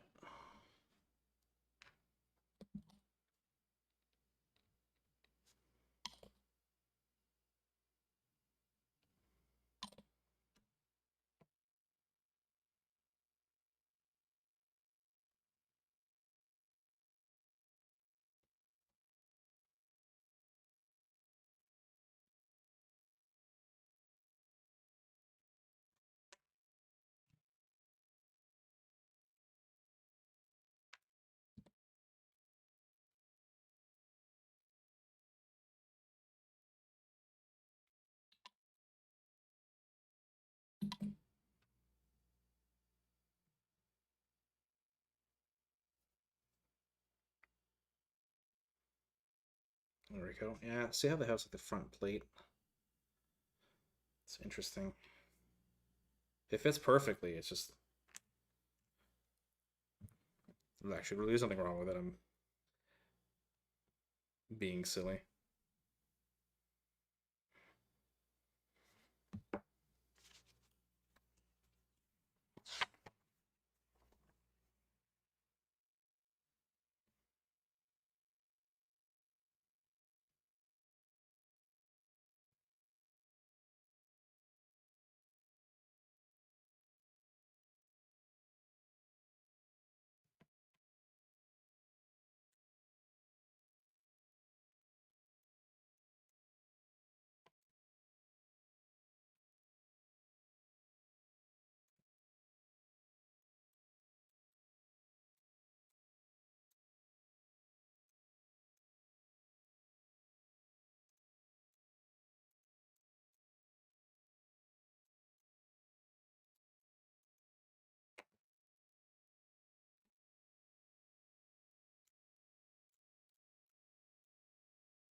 There's a small amount of visible mold lines.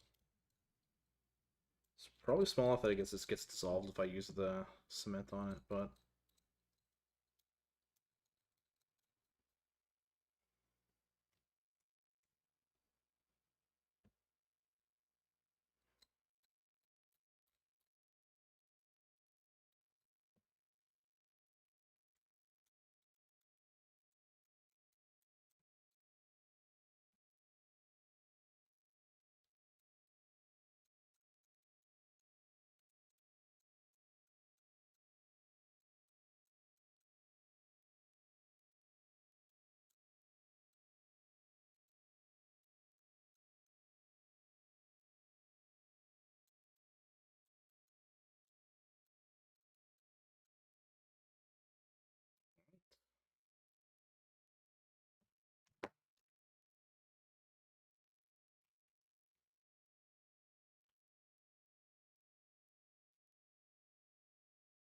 It has the, yeah, perfect.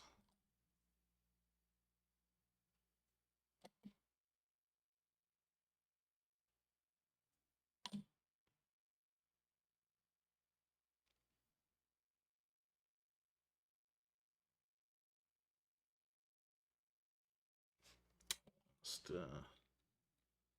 smooth out the legs.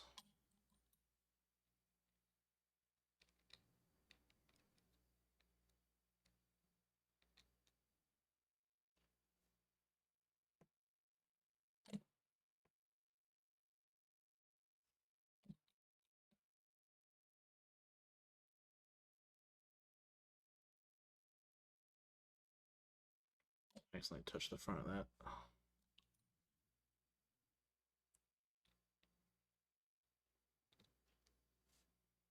There we go.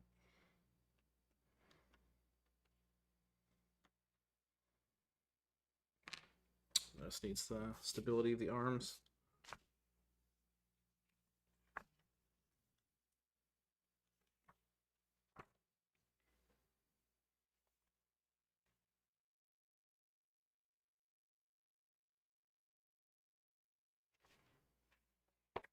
What's this? 25? That's the arm.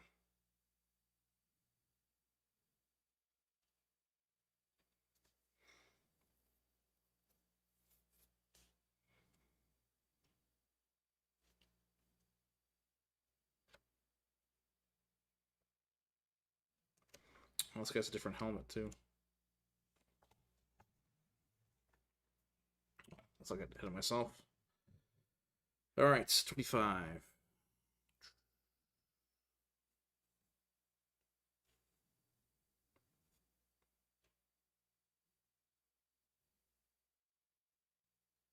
I see a 24.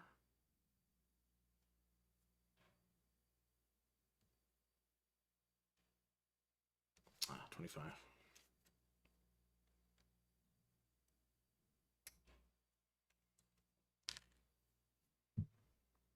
Let's do 25, 26 for the shoulder pad.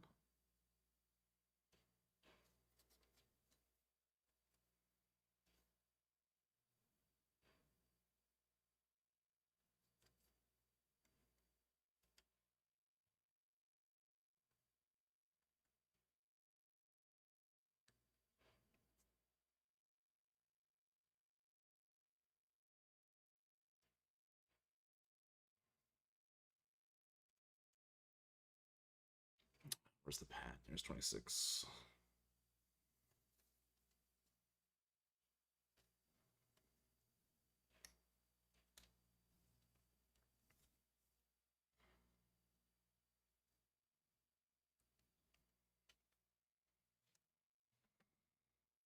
Right, 25, 26. And 34, 35 for the head.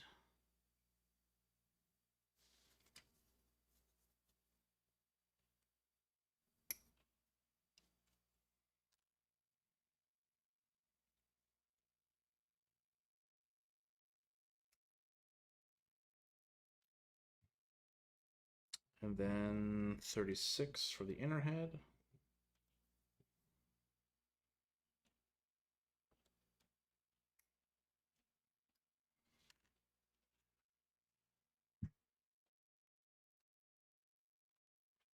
And 32.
fit like this. Yep. All right.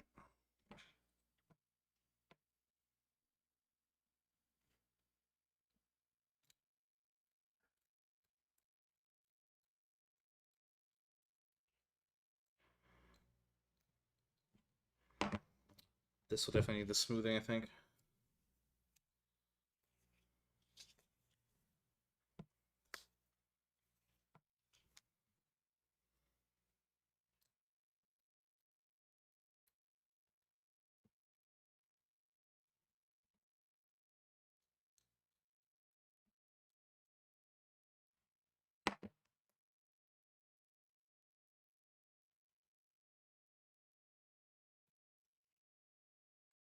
Bit of an awkward shape.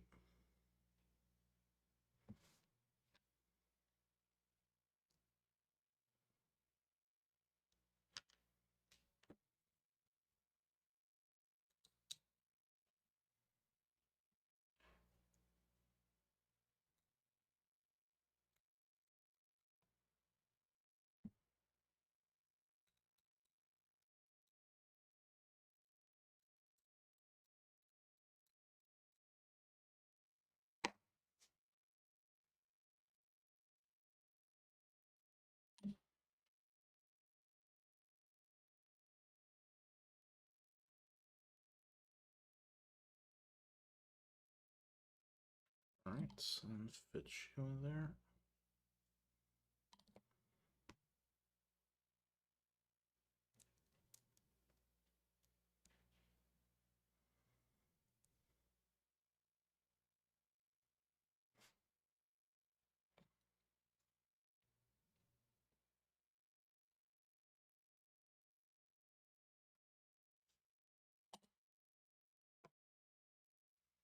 A little scuffed on the head, but should be fine after primer.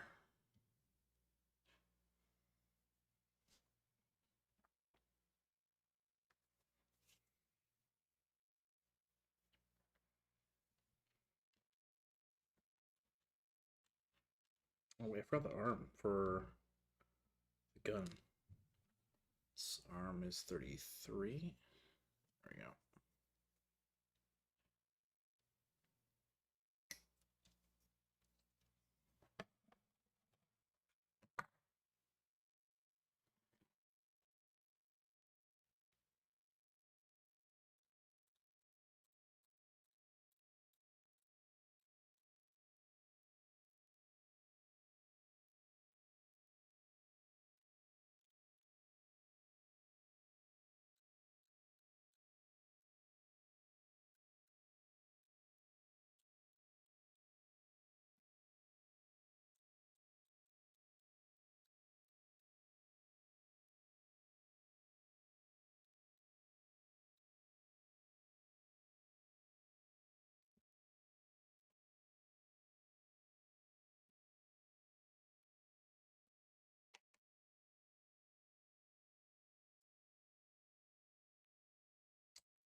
This one, let's get the marker lights. Covers it like this.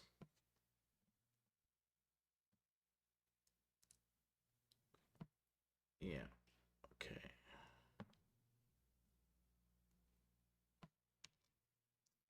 This has the mold lines on it, so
Get the nib. Yes, you do. Perfect.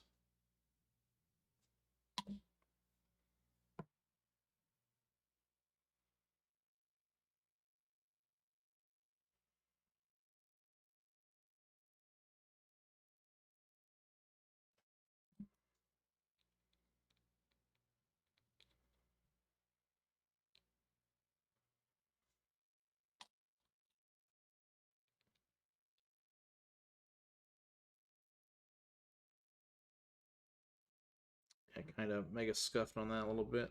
Thankfully, it's the under part, so won't be too visible.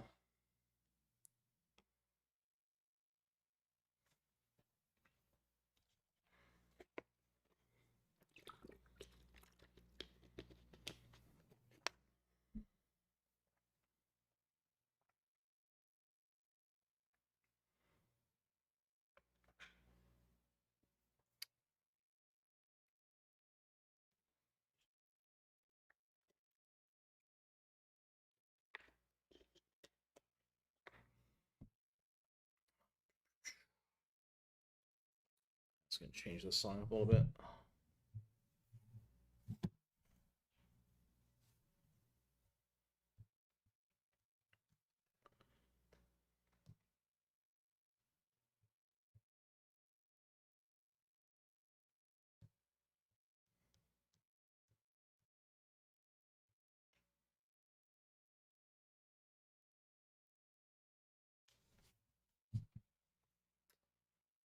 Change this song.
Hmm. How's this fit inside?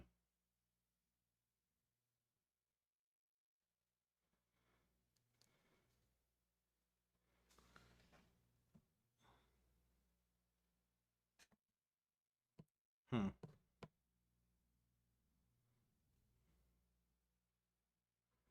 Have the angle right? Maybe it's too. Oh.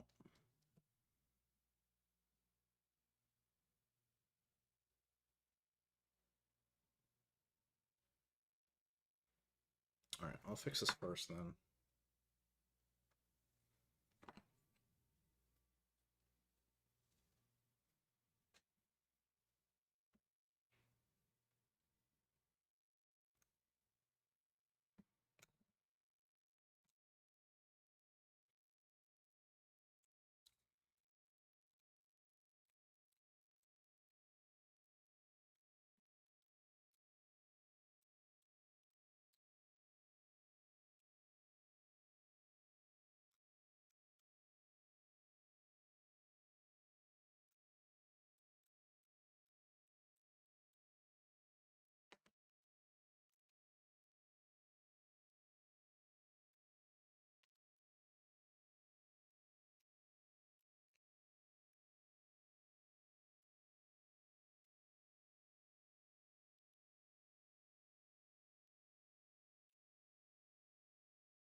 There we go. Let's smooth most of it off.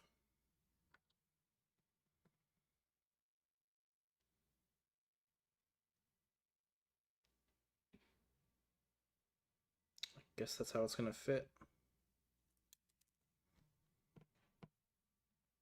It's like a small little slot for it. No, never mind.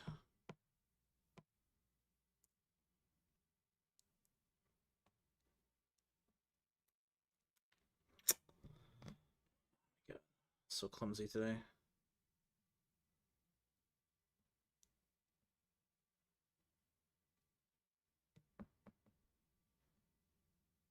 You know what? I'm gonna rip the arm out.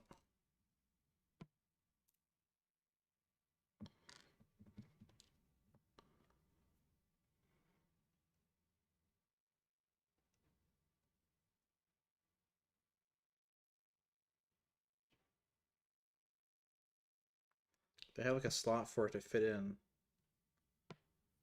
So on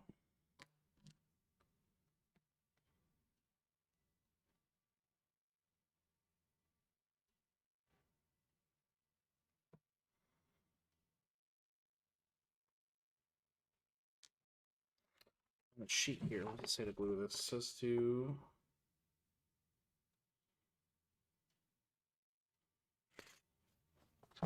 stick it like so.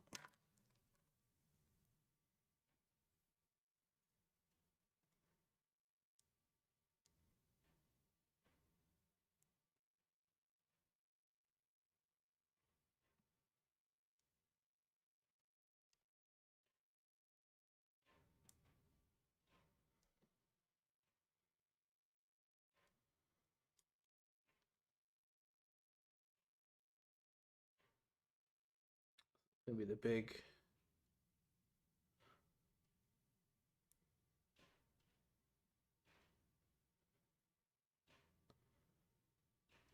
Yeah, okay. Has to be there.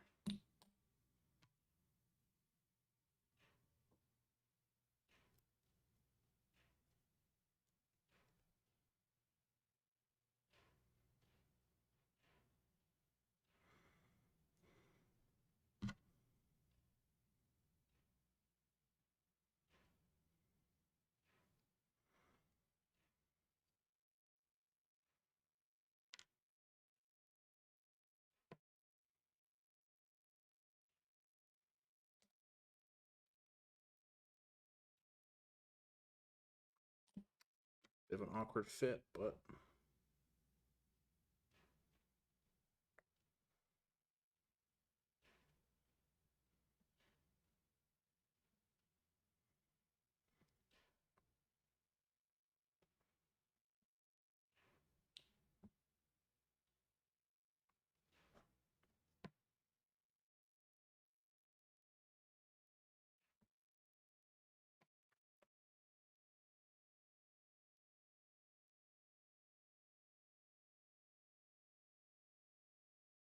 I think that's it.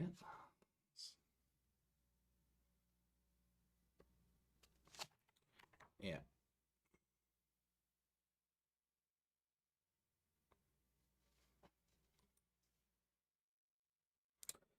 Shoulder pads across all factions are always awkward fits, so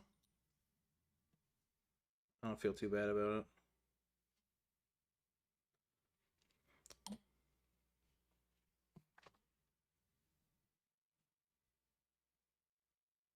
Doesn't look a little bit silly.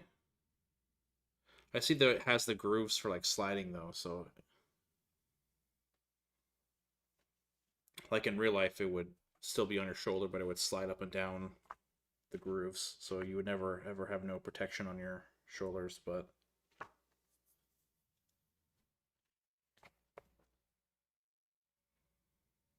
just funny how it looks like that. And yeah, that's it aside from the weapon, so we're basically done twofer. Next is Bomb Guy. Liberaccio.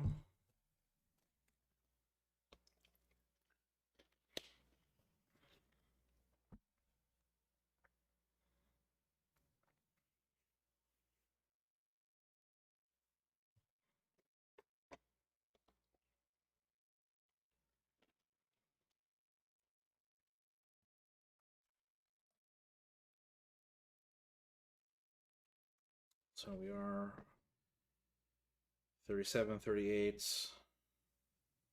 47, 48, 39, 40, 49.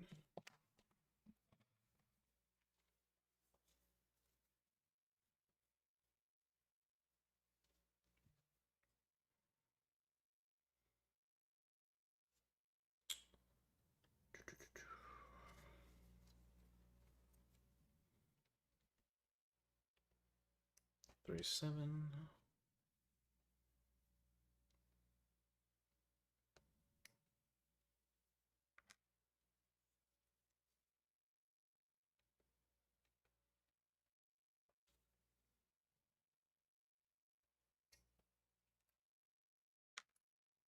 Number 3.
Need 41's the head.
Right. And the arm is 44.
This part's the front-facing part, so it's actually important to be as smooth as possible.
There we go.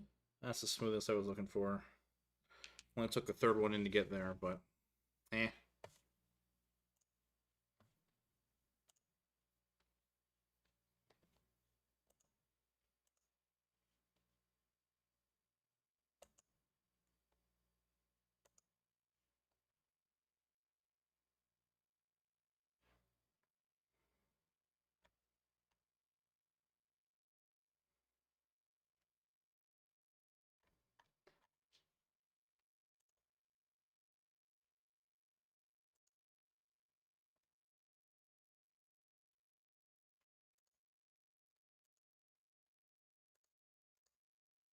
Mm-hmm.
Oh, I saw the preview article for pre-orders this week, and it's Age of Sigmar, so I sleep.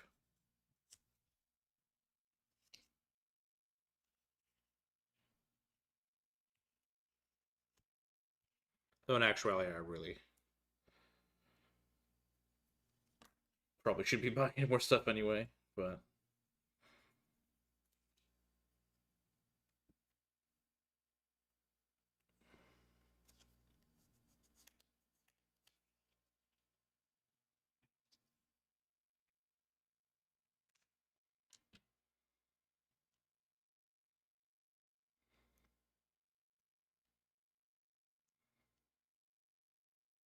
The fit of this gets me every time. It's so well designed.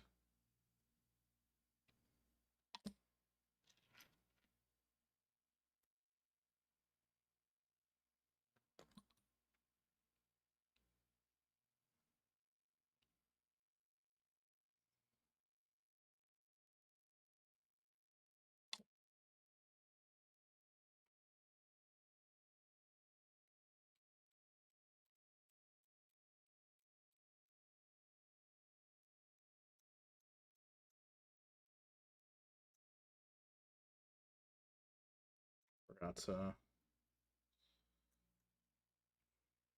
sand that before I glued it.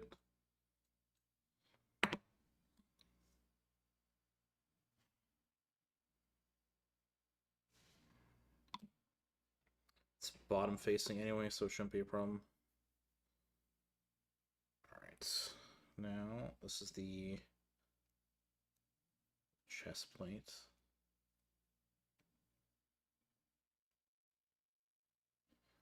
It's a bit of a tight fit, actually. Alright, let's get this fixed up.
But yeah.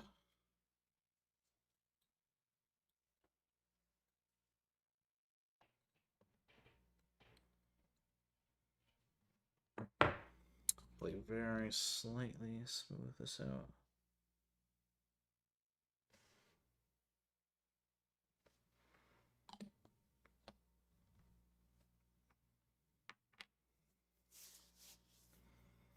Alright, that's the chest plate done.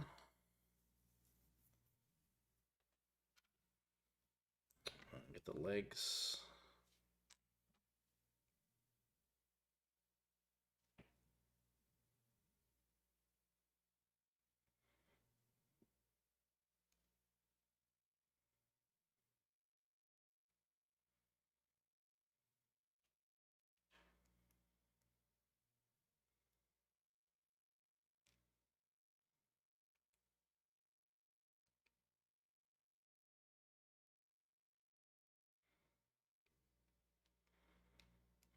This is a weird fit, actually. I'm looking at it the wrong way, that's why.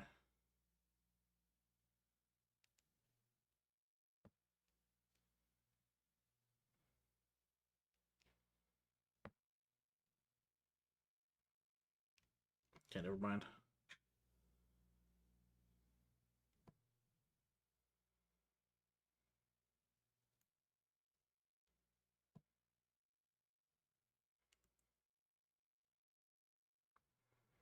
This is why you always follow the instructions and don't get ahead of yourself, because else you end up like I am.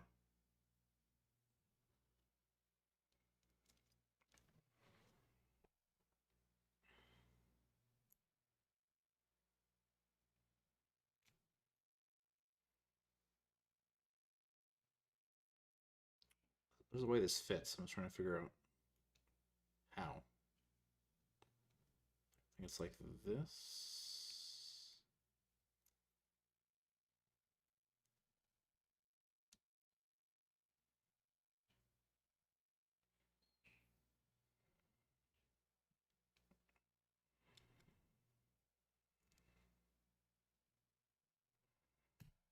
Yeah, there we go. Just don't make that mistake.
And then next leg. Probably finish this one. And then call it a break. Could be about 3 hours, so. And then do the rest on Monday. Prep all the basing and stuff over Tuesday. Wednesday night, should get it done. And the aim is for Friday, Kill Team Life. So, featuring some brand spanking new teams. Well, team, singular. I'm thinking I might find I can cannibalize one of my eliminators. Because I have the monopose ones. If I can turn one into a long fang.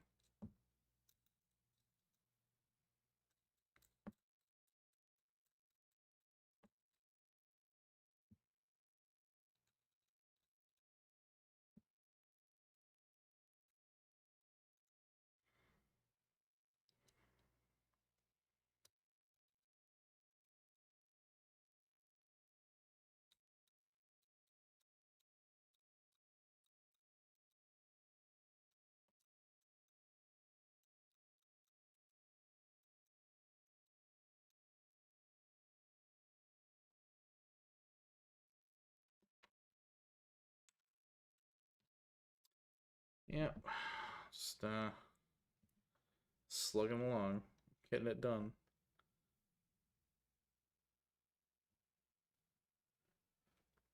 Okay, these things are way, way nicer to build than the original one. Well, not the originals, but the current X25s.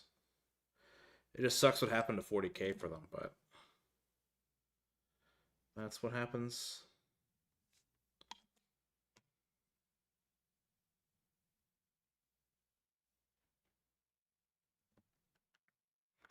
Yeah, that leg fits nice.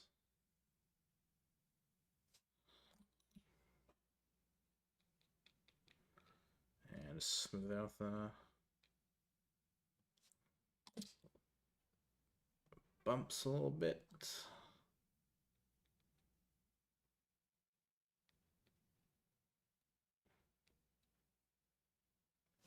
All right. Oh, fell over. Yep, stands up. That's a good sign. So actually check his other arm. Holding a bomb and the EMP grenades. So do the face first.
head done.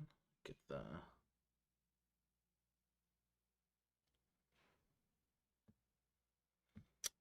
Thank goodness they put the freaking head pegs on. Oh man. I would never get these things seated correctly otherwise.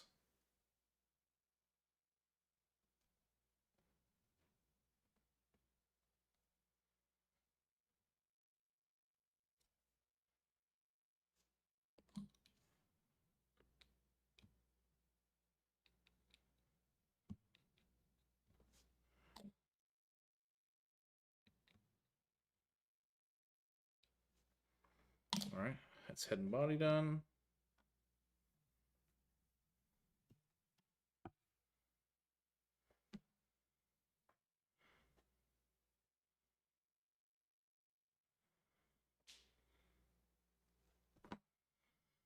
Let's scrape this off.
This one's actually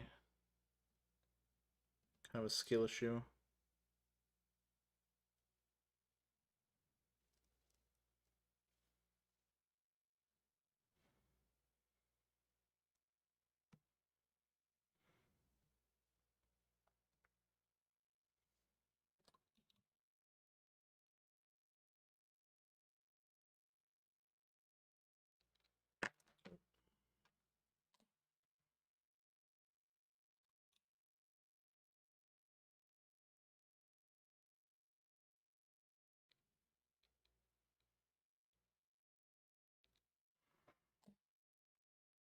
Okay, and then last two parts, the knight.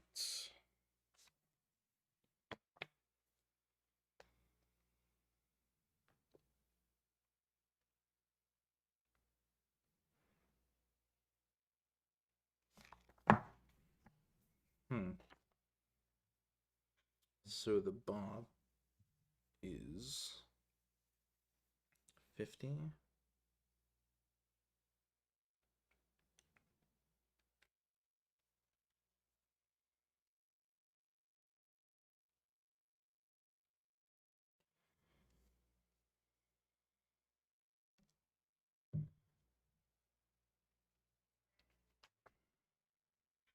Or you can make it open-handed. That's pretty cool. I want the bomb because it looks more striking. Cool that you have you give that as an option though.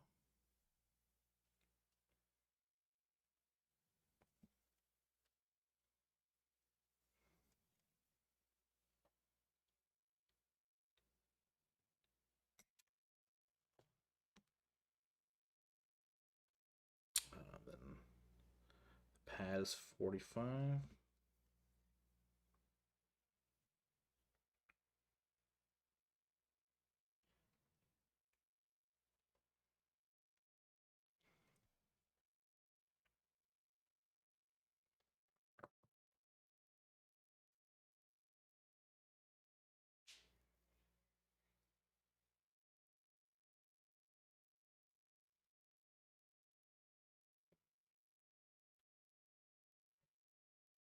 And the bomb piece is 51.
fits nicely.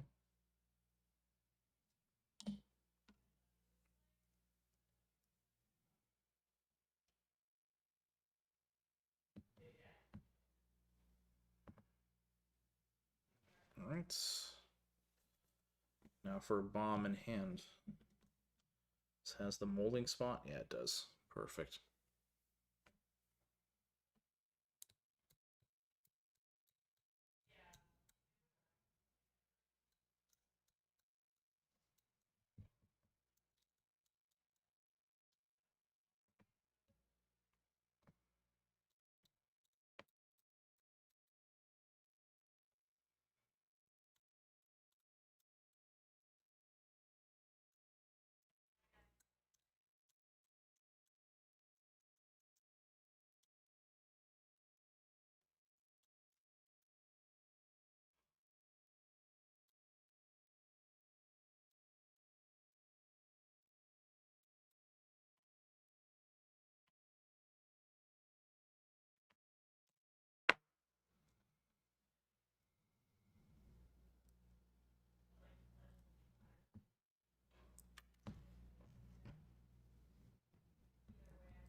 Yeah.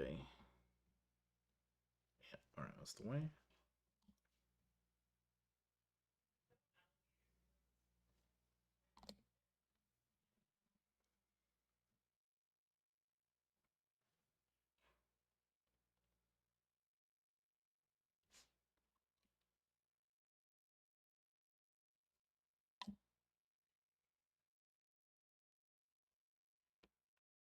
And then last with the arms.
Perfect fits.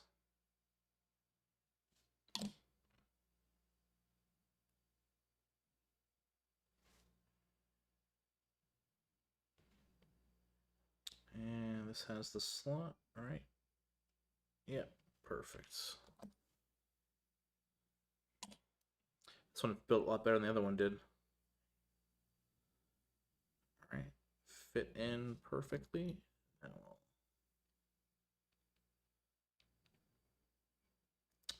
clean up swiping.